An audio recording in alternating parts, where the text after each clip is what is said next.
ನಮಸ್ತೆ ವೀಕ್ಷಕರೇ, ನಿಮ್ಮೂರ ಸಾಧಕರ ಪರಿಚಯ ಮಾಡಿಸುವ ನಮ್ಮೂರ ಸಾಧಕರು ವಿಶೇಷ ಕಾರ್ಯಕ್ರಮಕ್ಕೆ ಸ್ವಾಗತ. ನಾನು ಆಶಾ.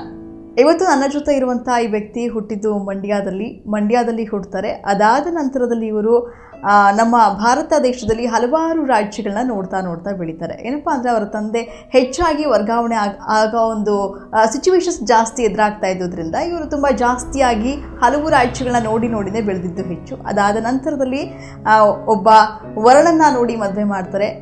ಭದ್ರಾವತಿಯಲ್ಲಿ ಕೇಕೆಯನ್ನು ಕೊಟ್ಟು ಮದುವೆ ಮಾಡಲಾಗುತ್ತೆ. ತದನಂತರದಲ್ಲಿ ಇವರು ತುಮಕೂರಿನಲ್ಲಿ ಬಂದು ಸೆಟಲ್ ಆಗ್ತಾರೆ. ಕಲ್ಪತರುನಾಡು ತುಮಕೂರಿನಲ್ಲಿ ಇವರು ಸೆಟಲ್ ಆಗಿ 35 ವರ್ಷಗಳಾಗಿದೆ. ಆ 35 ವರ್ಷದಲ್ಲಿ 30 ವರ್ಷದಿಂದ ಇವರು ವೀಣಾ ವಾದನವನ್ನು ಮಾಡ್ತಾ ವೈಣಿಕ ವಿದೂಷಿ, ಸಂಗೀತ ವಿದೂಷಿ ಅಂತ ತುಮಕೂರಿನಾದ್ಯಂತ ಹೆಸರುವಾಸಿಯಾಗಿದ್ದಾರೆ. ಹಲವಾರು ಪ್ರಶಸ್ತಿಗಳು ಕೂಡ ಇದಕ್ಕೆ ಪ್ರತಿಫಲವಾಗಿ ಇವರಿಗೆ ಸಂದಿವೆ. ವೈಣಿಕ ವಿದೂಷಿಯಾಗಿರುವಂತಹ ಶ್ರೀಮತಿ ರೋಹಿಣಿ ಗುಂಡೂರಾವ್ ಇವತ್ತು ನನ್ನ ಜೊತೆ ಇದ್ದಾರೆ. ಫಸ್ಟ್ ಅವ್ರನ್ನ ಕಾರ್ಯಕ್ರಮಕ್ಕೆ ವೆಲ್ಕಮ್ ಮಾಡುವಂಥ ಟೈಮ್ ಆಗಿದೆ. ಮೇಡಮ್ ನಮಸ್ತೆ, ವೆಲ್ಕಮ್ ಟು ದ ಶೋ. ನಮಸ್ತೆ ಮೇಡಮ್. ಬಹಳಷ್ಟು ಖುಷಿ ಅನ್ನಿಸ್ತಾ ಇದೆ. ಹಲವು ಪ್ರಶಸ್ತಿಗಳನ್ನ ತಗೊಂಡಿದ್ದೀರಾ ನೀವು. ನಾದಾನುಗ್ರಹ ಶ್ರೀ ಆಗ್ಬೋದು, ನಾದ ಕಲಾ ಜ್ಯೋತಿ, ವೀಣಾ ವಾಸಂತಿ, ನಾನು ಕೆಲವೊಂದಷ್ಟೇ ಹೇಳಿದ್ದು. ಇವಾಗ ಇನ್ನೂ ಹಲವಾರು ಹೇಳ್ದಲೇ ಇರುವಂತಹ ಸನ್ಮಾನಗಳು, ಬಿರುದುಗಳು, ಪ್ರಶಸ್ತಿಗಳು ಸಾಕಷ್ಟು ನಿಮ್ಮ ಪ್ರತಿಭೆಗೆ ನಿಮಗೆ ಒಲಿದು ಬಂದಿದೆ. ಬಹಳ ಸಂತೋಷ ಆಗ್ತಾ ಇದೆ. ಇವತ್ತು ನಮ್ಮೂರ ಸಾಧಕಿ ಅಂತ ನಿಮ್ಮನ್ನ ಗುರುತಿಸಿ ಇವತ್ತು ಜನರಿಗೆ ನಿಮ್ಮನ್ನ ಪರಿಚಯ ಮಾಡಿಕೊಡ್ತಾ ಇರುವಂಥದ್ದು ತುಂಬ ಸಂತೋಷದ ವಿಷಯನೇ. ನಮಸ್ಕಾರ. ಎಲ್ಲದಕ್ಕಿಂತ ಮುಖ್ಯವಾಗಿ ಇವಾಗ ನಿಮ್ಮ ಜೀವನ ಹೇಗಿದೆ? ಸೊ ಯಾವ ರೀತಿಯಾಗಿ ನೀವು ಸಂಗೀತ ಅಭ್ಯಾಸವನ್ನು ಸ್ಟಾರ್ಟ್ ಮಾಡಿದ್ರಿ, ಇದೆಲ್ಲದನ್ನ ಒಳಗೊಂಡಂತೆ ಜೊತೆಗೆ ನಿಮ್ಮ ಪರ್ಸನಲ್ ಲೈಫ್ನ ಒಳಗೊಂಡಂತೆ ಒಂದು ಸಣ್ಣ ವಿಟಿ ಈಗ ನಿಮ್ಮ ಮುಂದೆ ಬರ್ತಾ ಇದೆ. ವಿಟಿ ನೋಡ್ಬಿಟ್ಟು ನಾವು ಮತ್ತೆ ಕಾರ್ಯಕ್ರಮಕ್ಕೆ ವಾಪಸ್ ಆಗೋಣ. ವಿಟಿ ಪ್ಲೀಸ್.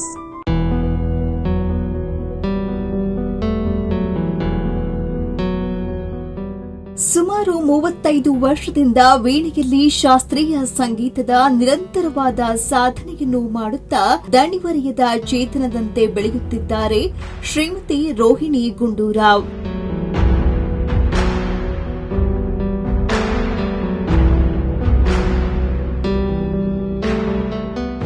ಇಲ್ಲಿಯವರೆಗೂ 300ಕ್ಕೂ ಹೆಚ್ಚು ವೀಣಾವಾದನ ಕಚೇರಿಗಳನ್ನು ನಡೆಸಿಕೊಟ್ಟಿದ್ದಾರೆ. ಆಕಾಶವಾಣಿಯಲ್ಲಿ ಬಿಹೈ ಕಲಾವಿದೆಯಾಗಿ 1998ರಿಂದ ನೇರ ಪ್ರಸಾರ ನೀಡುತ್ತಾ ಬಂದಿರುವುದು ಹೆಮ್ಮೆಯ ವಿಷಯ.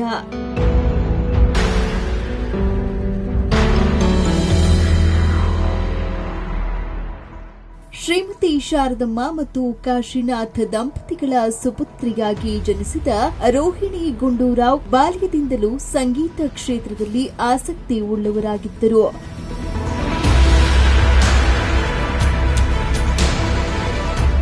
ಇವರು ಸಂಗೀತದ ಮೇಲೆ ಇಟ್ಟಿದ್ದ ಪ್ರೀತಿ ಮತ್ತು ಆಸಕ್ತಿಯನ್ನು ಮನಗಂಡು ಆರ್.ಕೆ. ಶ್ರೀನಿವಾಸ ಮೂರ್ತಿ, ಎಚ್.ಎಸ್. ಕೃಷ್ಣಮೂರ್ತಿ ಮತ್ತು ಎಂ.ಜೆ. ಶ್ರೀನಿವಾಸ ಅಯ್ಯಂಗರ್ ಹಂತವಾಗಿ ಇವರಿಗೆ ಸಲಹೆ ಮತ್ತು ಮಾರ್ಗದರ್ಶನವನ್ನು ನೀಡಿ ರೋಹಿಣಿಯವರನ್ನ ಸಾಧಕಿಯ ಪಟ್ಟದಲ್ಲಿ ತಂದು ಕೂರಿಸಿದ್ದಾರೆ.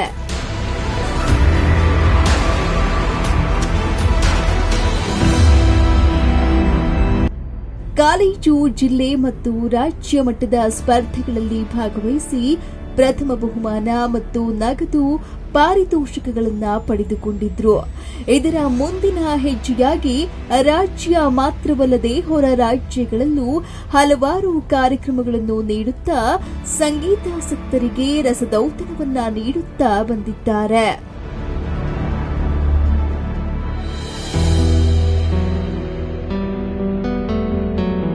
ಇವರ ಅಮೋಘವಾದ ಸಾಧನೆಗೆ ಮೆಚ್ಚಿ ಜಿಲ್ಲಾ ಕನ್ನಡ ರಾಜ್ಯೋತ್ಸವ ಪ್ರಶಸ್ತಿ ತುಮಕೂರು, ಸುವರ್ಣ ಕರ್ನಾಟಕ ಸೇವಾ ಪ್ರಶಸ್ತಿ ಮೈಸೂರು ಮೊದಲಾದ ಸನ್ಮಾನಗಳು ಹರಿಸಿ ಬಂದಿವೆ.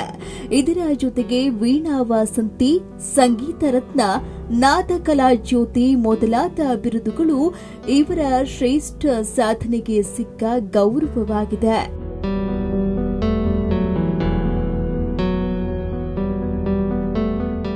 ಪ್ರಸ್ತುತ ಶ್ರೀ ಕಾಮಾಕ್ಷಿ ಶಾರದಾ ವೀಣಾ ಮಂದಿರದಲ್ಲಿ ಪ್ರಾಚಾರ್ಯರಾಗಿ ತಾವು ಕಲಿತಿರುವ ಸಂಗೀತ ವಿದ್ಯೆಯನ್ನ ಯುವ ಪೀಳಿಗೆಗೆ ಧಾರೆ ಎರೆಯುತ್ತಿದ್ದಾರೆ. ಇವರ ವಿದ್ಯಾರ್ಥಿಗಳು ಕೂಡ ಹಲವಾರು ಸ್ಪರ್ಧೆಗಳಲ್ಲಿ ಭಾಗವಹಿಸಿ ಪ್ರಶಸ್ತಿಯನ್ನು ಪಡೆದು ತಮ್ಮ ಗುರುಗಳಾದ ಶ್ರೀಮತಿ ರೋಹಿಣಿ ಗುಂಡೂರಾವ್ ಅವರಿಗೆ ಕೀರ್ತಿ ತಂದಿದ್ದಾರೆ.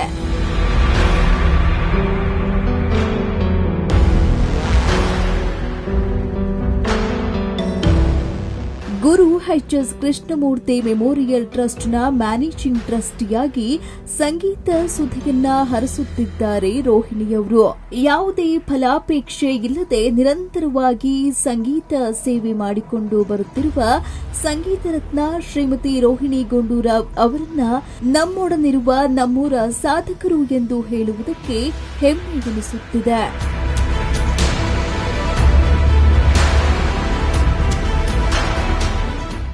ಮೇಡಮ್, ವಿಜುವಲ್ಸ್ ನೋಡ್ಕೊಂಡು ಬಂದ್ರಿ, ಏನು ಅನ್ನಿಸ್ತಾ ಇದೆ ನಿಮಗೆ? ಸಾಧಕಿಯಾಗಿ ಹಲವಾರು ಸಂಘ ಸಂಸ್ಥೆಗಳು ನನಗೆ ಸನ್ಮಾನ ಮಾಡಿರೋದು ಖುಷಿ ಅನ್ಸುತ್ತೆ ಒಂದು ಕಡೆ, ಮತ್ತೊಂದು ಕಡೆ ಜವಾಬ್ದಾರಿ ಜಾಸ್ತಿ ಆಯಿತು ಅಂತ ಅನ್ಸುತ್ತೆ. ನನ್ನ ವೈಣಿಕ ವೃತ್ತಿಯಲ್ಲಿ ಸಾಧನೆ ಮಾಡಿರೋದ್ರ ಜೊತೆಗೆ ಇನ್ನೂ ಹೆಚ್ಚು ಸಾಧನೆ ಮಾಡಬೇಕು, ಹೆಚ್ಚು ಚೆನ್ನಾಗಿ ಟೀಚ್ ಮಾಡಬೇಕು ಮಕ್ಕಳಿಗೆ, ಅವರನ್ನು ಅಷ್ಟೇ ಮಟ್ಟದಲ್ಲಿ ಬೆಳೆಸಬೇಕು ಅನ್ನೋ ಖುಷಿ ನನ್ನಲ್ಲಿ ಜಾಸ್ತಿ ಆಗ್ತಾ ಬರುತ್ತೆ. ಅವರಿಗೆ ಹೆಚ್ಚು ತರಬೇತಿ ಕೊಡ್ತಾ ಅವರನ್ನು ಕೂಡ ನಾವು ಸ್ಪರ್ಧೆಗಳಿಗೆ ಮತ್ತು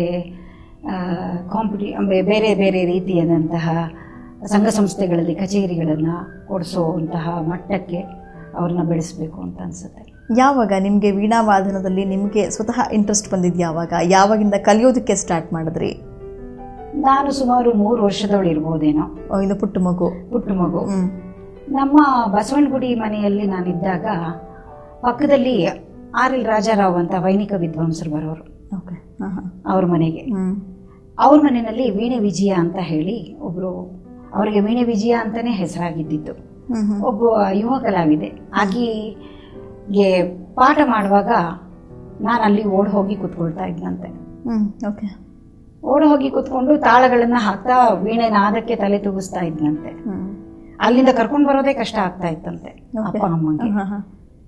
ಸೊ ಹೀಗಾಗಿ ಏನಿರಬಹುದು, ನನ್ನ ಮೆದುಳು ಆ ನಾದಕ್ಕೆ ಇನ್ಕ್ಲಿನೇಷನ್ ಆಗಿರಬಹುದು. ಯಾಕೆಂದ್ರೆ ಸಂಗೀತ ಬಲ್ಲವರಾಗ್ಲಿ ಸಂಗೀತ ಸಾಧಕರಾಗ್ಲಿ ನಮ್ಮ ವಂಶದಲ್ಲಿ ಯಾರು ಇಲ್ಲ. ಎಲ್ಲ ಡಾಕ್ಟರ್ಗಳು, ಇಂಜಿನಿಯರ್ಗಳು, ಚಾರ್ಟರ್ಡ್ ಅಕೌಂಟೆಂಟು. ನಿಮ್ಮ ಫ್ಯಾಮಿಲಿನಲ್ಲಿ ಯಾರಿಗೂ ಈ ಒಂದು ಸಂಗೀತ ಒಲಿದಿಲ್ಲ ಹಾಗಿದ್ರೆ? ಫ್ಯಾಮಿಲಿನಲ್ಲಿ ಅಂತಂದ್ರೆ ನನ್ನ ಒಂದು ಫ್ಯಾಮಿಲಿಯಲ್ಲಿ ಅವರು ಸಂಗೀತ ಆಸಕ್ತರಿದ್ದಾರೆ. ಅಂದ್ರೆ ನನ್ನ ಮಗ ಮೃದಂಗ ಕಲಿತಾ ಇದ್ದ, ಕಾರಣಾಂತರದಿಂದ ಬಿಟ್ಟ. ಯಾಕೆಂದ್ರೆ ಅವನು ಸಾಫ್ಟ್ವೇರ್ ಇಂಜಿನಿಯರ್, ಅವನಿಗೆ ಅದೇ ವರ್ಕ್ ಜಾಸ್ತಿ ಆಗುತ್ತೆ. ಅಂದ್ರೆ ತಂದೆ ಮನೆಯಲ್ಲಿ ತಂದೆ ತಾಯಿಗೆ ಅಥವಾ ನಿಮ್ಮ ಜೊತೆ ತಾಯಿಗೆ ತುಂಬಾ ಆಸಕ್ತಿ, ದೇವರ ನಾಮ ಹೇಳೋರು. ಆಕೆಗೂ ಹಳ್ಳಿಯಲ್ಲಿ ಬೆಳೆದಿದ್ದರಿಂದ ಆಪರ್ಚುನಿಟೀಸ್ ಬಹಳ ಕಡಿಮೆ ಇತ್ತು. ಆದ್ರೆ ಸಂಗೀತಕ್ಕೆ ತಾನು ಕಲೀಲಿಲ್ವಲ್ಲ, ತನ್ನ ಮಗಳಾದ್ರೂ ಕಲಿತು ಒಳ್ಳೆಯ ಕಲಾವಿದೆ ಆಗ್ಲಿ ಅಂತ ಪ್ರೋತ್ಸಾಹ ಕೊಟ್ಟಿದ್ದು ಅಪ್ಪ ಅಮ್ಮನೆ. ಅಂದ್ರೆ ನಿಮ್ಗೆ ಸಂಗೀತದಲ್ಲಿ ಎಲ್ಲೋ ಮೂಲ ಗುರು ಅಂದ್ರೆ ತಾಯಿ ಅಂತ ಹೇಳ್ಬೋದು. ತಾಯಿ ದೇವರನಾಮ ಎಲ್ಲ ಚೆನ್ನಾಗಿ ಹೇಳ್ತಿದ್ರು. ಹೌದು, ಜನನಿ ಯಾವಾಗ್ಲೂ ಮಾತೃದೇವ ಭವ ಅಂತ ನಾವ್ ಹೇಳೋದೇ ಅದಕ್ಕೆ. ಮಾತಾನೇ ಅವಳೇ, ತಾಯಿನೇ ದೇವರು, ತಾಯಿನೇ ಗುರು, ಎಲ್ಲ ಮಾರ್ಗದರ್ಶಕಳು ಅವಳು. She is my ultimate god ಅಂತಾನೆ ಹೇಳ್ಬೋದು. 3 ವರ್ಷದಲ್ಲಿ ನಿಮ್ಗೆ ಪ್ರಚೋದನೆ ಆಗಿದ್ದು ಅಪ್ಪಂಗೆ ಮತ್ತೆ ಟ್ರಾನ್ಸ್ಫರ್ ಡಾರ್ಜಿಲಿಂಗು ಕುರ್ಶಿಯಾಂಗ್ ಹೋದ್ವಿ. ಅದು ವೆಸ್ಟ್ ಬೆಂಗಾಲ್. ಸರಿ, ಅಲ್ಲಿಂದ ಹೋದ್ರೆ ಅಲ್ಲಿ ಯಾರು ವೀಣೆ ನಾದ ಅನ್ನೋದೇನು ಇರ್ಲಿಲ್ಲ. ಆ ಕಡೆ ಎಲ್ಲ ಏನು ಇಲ್ಲ, ವೀಣೆ ಅನ್ನೋದೇ ಇಲ್ಲ ನಾರ್ತ್ ಇಂಡಿಯಾನ್ ಅಲ್ಲಿ. ಡೆಲ್ಲಿಗೆ ಹೋದ್ವಿ, ಆಮೇಲೆ ಮಧ್ಯಪ್ರದೇಶಕ್ಕೆ ಬಂದ್ವಿ, ಮೆಡ್ರಾಸ್ಗೆ ಬಂದ್ವಿ, ಹೈದರಾಬಾದ್ಗೆ ಬಂದ್ವಿ, ಭದ್ರಾವತಿಗೆ ಬಂದ್ವಿ. ನಾವು ಕರ್ನಾಟಕಕ್ಕೆ ನಾನು ಎಂಟ್ರಿ ಆಗಿದ್ದೆ 1974 ಅಲ್ಲಿ. ಕರ್ನಾಟಕದಲ್ಲಿ ಯಾವಾಗ 1974 ನಲ್ಲಿ ನಾನು ಎಂಟರ್ ಆದೆ, ಆವಾಗ ನಂಗೆ ಅಪ್ಪನ ಫ್ರೆಂಡ್ಸು ಇವಳು ವೀಣೆಗೆ ತುಂಬಾ ಆಸಕ್ತಿ ಇರೋಳಾಗಿದ್ದಾಳೆ ಕಣೋ, ಸೇರ್ಸೋಣ ಕರ್ಕೊಂಡು ಹೋಗಿ ಅಂತ ಹೇಳಿ ಐನಾರ್ ಕಲಾಶಾಲಾಗೆ ಸೇರಿಸಿದ್ರು. ಆಗ ಎಷ್ಟು ವಯಸ್ಸು ನಿಮ್ಗೆ? ಆವಾಗ ನಂಗೆ 13 ಇಂದ 14 ವರ್ಷ ಇರುತ್ತೆ. ಅಷ್ಟು ವರ್ಷನೂ ನಾವು ಹೊರಗಡೆ ತಿರುಗಿದ್ದೆ. ಫಸ್ಟ್ ಕರ್ನಾಟಕಕ್ಕೆ ಎಂಟ್ರಿ ಆಗಿದ ತಕ್ಷಣ ನಾನು ವೀಣೆನೆ ಕಂಡಿದ್ದು. ವುಮೆನ್ಸ್ ಪೀಸ್ ಲೀಗ್ ನಲ್ಲಿ ಓದಿದ್ದು. ಅಲ್ಲಿ ನಾನು 8ನೇ ಕ್ಲಾಸ್ ಓದ್ತಾ ಇದ್ದೆ. ಅವಾಗೆಲ್ಲ ಏಜ್ ಲಿಮಿಟ್ಸ್ ಇರ್ತಿರ್ಲಿಲ್ಲ ಬಿಡಿ, ಅವಾಗೆಲ್ಲ ಏಜ್ ಲಿಮಿಟ್ಸ್ ಏನ್ ಇರ್ತಾ ಇರ್ಲಿಲ್ಲ. ನಾನು 14ನೇ ವರ್ಷಕ್ಕೆ ನಂದು SSLCನೂ ಪಾಸ್ ಆಗೋಯ್ತು. ಆಮೇಲೆ ಜೊತೆಗೆ ವೀಣೆನೂ ಜೂನಿಯರ್ ಪಾಸ್ ಮಾಡಿ ಕಟ್ಕೊಂಡು ಪ್ರಥಮ ದರ್ಜೆಯಲ್ಲಿ ಪಾಸ್ ಆದ. ಸೊ ಅಂದ್ರೆ ನಂಗೆ ಐನಾರ್ ಕಲಾಶಾಲೆನಲ್ಲಿ ಫಸ್ಟ್ ಮೂಲ ಗುರು ಆಗಿದ್ದವರೇನೇನೆ ನಂಗೆ ಅಲ್ಲಿ ಟೀಚರ್ ಆಗಿದ್ರು. ಆದ್ರೆ ಅವರು ನನ್ನ ಮುಂದಿನ ಗುರು ಅವರೇ ಅನ್ನೋದು ನಂಗೆ ಆಮೇಲೆ ಅಂದ್ರೆ ಮುಂದಿನ ಗುರು ಆದಾಗ ಅವ್ರ ಹಿಂದಿನ ಗುರು ಅವರೇ ಆಗಿದ್ರು ಅನ್ನೋದು ಗೊತ್ತಾಗಿದ್ದು. ಹೇಗೆ ಹೇಗೆ ಹೇಗೆ ಯಾಕೆಂದ್ರೆ ಒಂದು ಇನ್ಸ್ಟಿಟ್ಯೂಟ್ ಅಂದಾಗ ಅವ್ರು ಎಲೆಮರೆಯ ಕಾಯಿ ಆಗಿರ್ತಾರೆ, ದೊಡ್ಡ ದೊಡ್ಡ ಕಲಾವಿದರುಗಳು. ಅವ್ರು ಅಲ್ಲಿ ದೊಡ್ಡ ದೊಡ್ಡವ್ರಿಗೆ ಹೇಳ್ಕೊಡ್ತಿರ್ತಾರೆ ಪಾಠನ. ಅಂದ್ರೆ ದೊಡ್ಡವ್ರಿಗೆ ಅಂದ್ರೆ ಇನ್ ದ ಸೆನ್ಸ್ ವಯಸ್ಸಿನಲ್ಲಿ ಅಲ್ಲ, ಪ್ರೊಫೆಷನ್ಸಿಗೆ ಅಂದ್ರೆ ವಿದ್ವತ್ತಿಗೆ, ಸೀನಿಯರ್ಸ್ಗೆ, ಸೀನಿಯರ್ ಮೋಸ್ಟ್ ಕಟ್ಟಿರೋರಿಗೆ, ಅಂತವ್ರಿಗೆ ಅವರು ಹಿರಿಯ ಗುರುಗಳಾದ್ರಿಂದ ಅವ್ರು ಅಂತವ್ರಿಗೆ ಪಾಠ ಮಾಡ್ತಿರ್ತಾರೆ. ಅವ್ರ ಕೈ ಕೆಳಗೆ ನಾವು ಐನಾರ್ ಕಲಾಶಾಲಾನಲ್ಲಿ ಬೆಳೆದಿದ್ದು, ಅಲ್ಲಿ ಬೆಳೆದಿದ್ದು. ಅಲ್ಲಿ ಅವರ ಸೊಗಸಾಗಿ ನುಡಿಸ್ತಾಳೆ ಇವಳು, ಇನ್ನು ಚೆನ್ನಾಗಿ ಕಲೀಲಿ ಅಂತ ಅಪ್ಪನಿಗೆ ಹೇಳಿ. ನಂಗೆ ಫಸ್ಟ್ ವೀಣೆ ಕೂಡ ಇರಲಿಲ್ಲ ಪ್ರಾಕ್ಟೀಸ್ ಮಾಡುವಾಗ.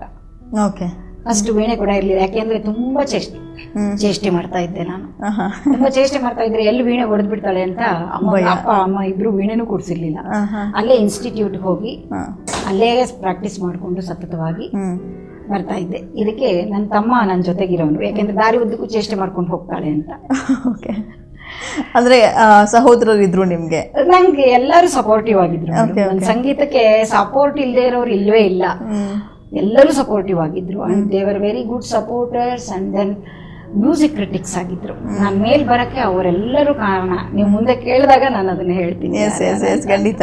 ನಿಮ್ ಗುರುಗಳ ಬಗ್ಗೆ ಏನ್ ಹೇಳಕ್ ಇಷ್ಟಪಡ್ತೀರಾ ಈ ಟೈಮಲ್ಲಿ? ಈಗ ನೀವು ಸಂಗೀತ ವಿದೂಷಿ, ವೈಣಿಕ ವಿದೂಷಿ ಅಂತ ಇಷ್ಟು ಚೆನ್ನಾಗಿ ಗುರುತಿಸ್ಕೊಂಡಿದ್ದೀರಾ ಅಂತ ಅಂದಾಗ ಜನ ನಿಮ್ಮನ್ನ ಐಡೆಂಟಿಫಿಕೇಶನ್ ಮಾಡೋದಕ್ಕೆ ಮುಖ್ಯವಾದ ಕಾರಣ ಅವರ ಒಂದು ಶ್ರಮ ಇರುತ್ತೆ.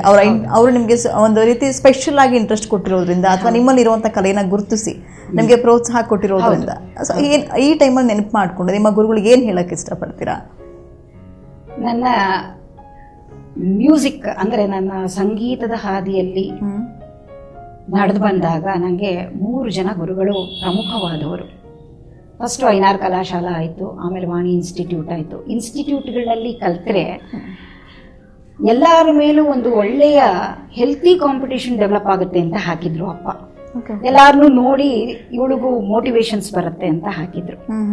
ತದನಂತರ ನನಗೆ ಇಂಡಿವಿಜುವಲ್ ಪಾಠಗಳಾಯಿತು. ಅಂದರೆ ನಮ್ಮ ವೀಣಾ ತ್ರಯರು, ಗುರುತ್ರಯರು, ಅವರು ಗುರುತ್ರಯರು ಅಂತಂದರೆ ಫಸ್ಟು ನಮಗೆ ಆರ್ ಕೆ ಶ್ರೀನಿವಾಸ ಮೂರ್ತಿ ಅಂತ, ವೈಣಿಕ ವಿದ್ವಾನ್ ಆರ್ ಕೆ ಶ್ರೀನಿವಾಸ ಮೂರ್ತಿ, ವೈಣಿಕ ವಿದ್ವಾನ್ ಎಚ್ ಎಸ್ ಕೃಷ್ಣಮೂರ್ತಿಗಳು, ಮತ್ತು ವೈಣಿಕ ವಿದ್ವಾನ್ ಎಂ ಜೆ ಶ್ರೀನಿವಾಸ ಅಯ್ಯಂಗಾರು. ನಾನಾ ಬಿರುದಾಂಕಿತ ದೊಡ್ಡ ಕಲಾವಿದರುಗಳು, ಸ್ಟಾಲ್ ವಾರ್ಡ್ಸ್ ಅಂತಾರಲ್ಲ, ಸ್ಟಾಲ್ ವಾರ್ಡ್ಸ್. ಅವ್ರ ಮನೆಗೆ ಹೋದರೆ ತುಮಕೂರಿಂದ ನಾನು ಅಪ್ ಅಂಡ್ ಡೌನ್ ಮಾಡ್ತಾ ಇದ್ದೆ. ಎಲ್ಲಿಗೆ ಅಪ್ ಅಂಡ್ ಡೌನ್ ಮಾಡ್ತಾ ಇದ್ರಿ? ಬೆಂಗಳೂರಿಗೆ ಸತತವಾಗಿ ನಾನು ಸುಮಾರು ಒಂದು 30-40 ವರ್ಷಗಳು ನಾನು ಅಪ್ ಅಂಡ್ ಡೌನ್ ಮಾಡಿರೋದು. ಅಂದ್ರೆ ಎಲ್ಲೇ ಆಗಲಿ, ಮೈಸೂರೇ ಆಗಿರ್ಬೋದು ಅಥವಾ ಬೆಂಗಳೂರೇ ಆಗಿರ್ಬೋದು, ಅಪ್ ಅಂಡ್ ಡೌನ್ ಮಾಡಿ ನಾನು ಕ್ಲಾಸ್ಗೆ ಹೋದಾಗ ಎಲ್ಲರೂ ಸೀನಿಯರ್ ಮೋಸ್ಟ್ ಗುರುಗಳು. ಅಂದ್ರೆ ಸುಮಾರು 80, 70, 80ರಿಂದ 90 ವರ್ಷದ ತನಕ ನನ್ನ ಆ ಗುರುತ್ರಯರು. ಅವ್ರ ಮನೆಗೆ ಹೋದ್ರೆ ಆದರದ ಸ್ವಾಗತ, ಒಂಥರ ವಿಶ್ವಾಸ ಅವರಲ್ಲಿ ಹೇಗಿತ್ತಂತಂದ್ರೆ, ಅಂದ್ರೆ ಅವ್ರು ಅವಾಗ್ಲೇ ಗುರುತಿಸಿದ್ರು ಅನ್ಸುತ್ತೆ. ಇಲ್ಲ ರೋಹಿಣಿ ಅವರು ಮುಂದೆ ಬೆಳೀತಾ ಬೆಳಿಬಹುದು ಅಂತ ನಮ್ಮ ಮಕ್ಕದಲ್ಲೇ ಹಾಗಾಗಿ ಒಳ್ಳೆ ವಿಶ್ವಾಸ ಇಟ್ಕೊಂಡಿದ್ರು. ಆಮೇಲೆ ತದನಂತರ ವೀಣೆಯಲ್ಲಿ ಕೂತ್ಕೊಂಡಾಗ ಮೈ ಮರೆತು ಬಿಡ್ತಾ ಇದ್ವಿ ನಾವು. ಮತ್ತೆ ಮೇಷ್ಟ್ರು ಅವ್ರು ಎದುರು ವೀಣೆಗೆನಲ್ಲಿ ನುಡಿಸುವಾಗ ಮೈ ಮರೆತು ಸಂಗೀತ ಲೋಕದಲ್ಲಿ ಹೋದಾಗ ವಿಹರಿಸ್ತಾ ಇದ್ದಾಗ ಅವ್ರು ಹೇಳೋರು, ಎಲ್ಲೋ ಕರ್ಕೊಂಡು ಹೊರಟೋಗ್ತೀಯಮ್ಮ ನನ್ನ, ನಾನೊಂಥರ ಸಮಾಧಿ ಸ್ಥಿತಿನಲ್ಲಿರ್ತೀನಿ ಅಲ್ಲಿ ಅನ್ನೋರು. ಅಂದ್ರೆ ಅಷ್ಟು. ಅದೆಲ್ಲ ಆದ್ಮೇಲೆ ಅಯ್ಯೋ ತುಮಕೂರಿಂದ ಬರ್ತೀರಾ ಅಮ್ಮ, ಊಟ ಮಾಡ್ಕೊಂಡು ಹೋಗಿ ಅಂತ ಹೇಳಿ ಅಮ್ಮ ಅಂದ್ರೆ ಅವರ ಧರ್ಮಪತ್ನಿಯರು ಊಟಕ್ಕೆ ಹಾಕೋರು. ಸೊ ಅಲ್ಲಿಗೆ ನಾದೋಪಾಸನೆಯ ದಾಹವನ್ನ ತೀರಿಸ್ಕೊಂಡ ಮೇಲೆ ಹೊಟ್ಟೆಗೂ ಒಂಚೂರು ಊಟ ಮಾಡ್ಕೊಂಡು ಅವ್ರ ಮನೆಯಿಂದ ವಾಪಸ್ ಬರ್ತಾ ಇದ್ದೆ ತುಮಕೂರಿಗೆ. ಅಂತ ಗುರುಗಳು ಸಿಕ್ಕಿದ್ದು ಮರೆಯಕ್ಕಾಗಲ್ಲ. ಅವರು ಒಂಥರ ಮಾರ್ಗದರ್ಶಕರು. ಒಂದು ವೀಣೆ ಹಿಡಿದಾಗ ಆ ಮೊದಲು ರೋಹಿಣಿಯವರು ವೀಣೆ ಇಟ್ಕೊಂಡಾಗ ಮೊದಲು ಯಾವ ರೀತಿಯಾಗಿರುವ ಅನುಭವ ಆಗಿತ್ತು ಅದ್ರ ಬಗ್ಗೆ ಮಾತಾಡ್ತೀನಿ. ಒಂದು ಸಣ್ಣ ವಿರಾಮ ತಗೊಂಡದಷ್ಟು ಬೇಗ ವಾಪಸ್ ಆಗ್ತೀನಿ ನಾನು. ವೀಕ್ಷಕರಿಗೆ ನಮ್ಮೂರ ಸಾಧಕರು ಕಾರ್ಯಕ್ರಮದಲ್ಲಿ ಒಂದು ಪುಟ್ಟ ವಿರಾಮ.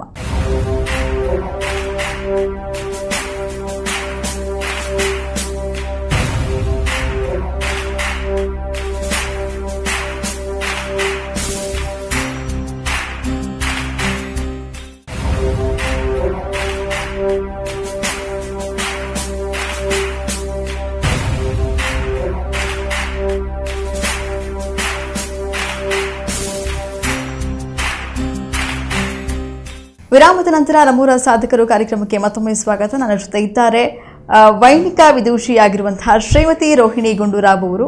3 ವರ್ಷ ಪ್ರಾಯದಲ್ಲಿದ್ದಾಗಲೇ ಅವರಿಗೆ ಎಲ್ಲೋ ಒಂದು ರೀತಿ ಸಂಗೀತ ಅನ್ನೋದು ಸೆಳೀತಾ ಇರುತ್ತೆ ಅವ್ರಿಗೆ. ಸೊ ಆ ಒಂದು ಸೆಳೆತ ಇವತ್ತು ಇವ್ರನ್ನ ಸಾಧಕಿ ಅಂತ ಗುರುತಿಸಿದೆ. ಇವ್ರ ಜೊತೆ ಮಾತಾಡುವಂಥ ಮಾತುಗಳು ಮತ್ತಷ್ಟು ಇದೆ. ಮೇಡಮ್, ಮೊದಲು ನೀವು ವೀಣೆ ಹಿಡಿದ ಸಂದರ್ಭದಲ್ಲಿ ನೆನಪಲ್ಲಿರುತ್ತೆ. ಸೊ ಫಸ್ಟ್ ಅನುಭವ ಯಾರು ಮರೆಯೋದಕ್ಕೆ ಸಾಧ್ಯನೇ ಇಲ್ಲ. ಸೊ ಆ ಅನುಭವ ಈಗ ನೆನಪು ಮಾಡ್ಕೊಂಡಾಗ, ವೀಣೆ ಇಟ್ಕೊಂಡಿದ್ದ ಅನುಭವ ನೆನಪು ಮಾಡ್ಕೊಂಡಾಗ ಏನು ಅನ್ಸುತ್ತೆ ನಿಮಗೆ? ನಾನು ಐನಾರ್ ಕಲಾಶಾಲೆಯಲ್ಲಿ, ನಾನು ಹೇಳಿದ್ದು ಐನಾರ್ ಕಲಾಶಾಲೆಯಲ್ಲಿ ನಾನು ವೀಣೆ ಕಲ್ತಿದ್ದಂತ. ಫಸ್ಟ್ ಡೇ ನಾನು ವೀಣೆ ಹೋಗಿ ಇಳ್ಕೊಂಡಾಗ ಏನೋ ಒಂದು ಪುಟ್ಟ ಮಗುನ ಎತ್ಕೊಂಡಿದ್ದೀನೇನೋ ಅಷ್ಟು ಜವಾಬ್ದಾರಿಯಾಗಿ ನಾನು ಅದನ್ನ ಇಟ್ಕೋಬೇಕು ಅನ್ನೋಷ್ಟು ಮೈ ರೋಮಾಂಚನ. ಅಂತ ಚಿಕ್ಕ ವಯಸ್ಸಿನಲ್ಲೂ ಕೂಡ ಆ ಒಂದು ಪುಟ್ಟ ಬಾಲ ಸರಸ್ವತಿನ ಕೈಯಲ್ಲಿ ಇಟ್ಕೊಂಡಿದ್ದೀನಿ ಅನ್ನುವಂತಹ ಅನುಭವ. ಆ ನಾದ ಶ್ರುತಿ ಮಾಡಿ ಎಲ್ಲಾನು ಇಟ್ಟಿರೋರು ಮೇಷ್ಟ್ರು. ಸರಿ, ಶ್ರುತಿ ಮಾಡಿಟ್ಟಾಗ ಅದ್ರದ್ದು ಒಂದು ಮೀಟ್ ಹಾಕಿದ್ರೆ ಸಾಕು, ತಲೆ ಹೀಗೆ ಹೀಗೆ ತೂಗಣ ಅನ್ನೋ ಹಂಗಾಗೋದು. ಅಂತ ಒಳ್ಳೆಯ ಅನುಭವ. ಎಷ್ಟೇ ಟೆನ್ಷನ್ ಇದ್ರೂ ಕೂಡ ಆ ಒಂದು ಲೌಕಿಕ ಪ್ರಪಂಚವನ್ನೇ ಮರ್ತು ಹೋಗ್ತಾ ಇದ್ದೆ ನಾನು. ಆ ರೀತಿಯಾದಂತಹ ಒಂದು ಅನುಭವ ನನಗಾಗಿತ್ತು. ಮೊಟ್ಟ ಮೊದಲು ಯಾವಾಗ ವೀಣಾ ವಾದನ ಒಂದು ಕಾರ್ಯಕ್ರಮವನ್ನ ಒಂದು ವೇದಿಕೆ ಮೇಲೆ ಕೊಟ್ಟಿದ್ದು ಅಂತ ಅಂದ್ರೆ ಯಾವಾಗ ನೀವು?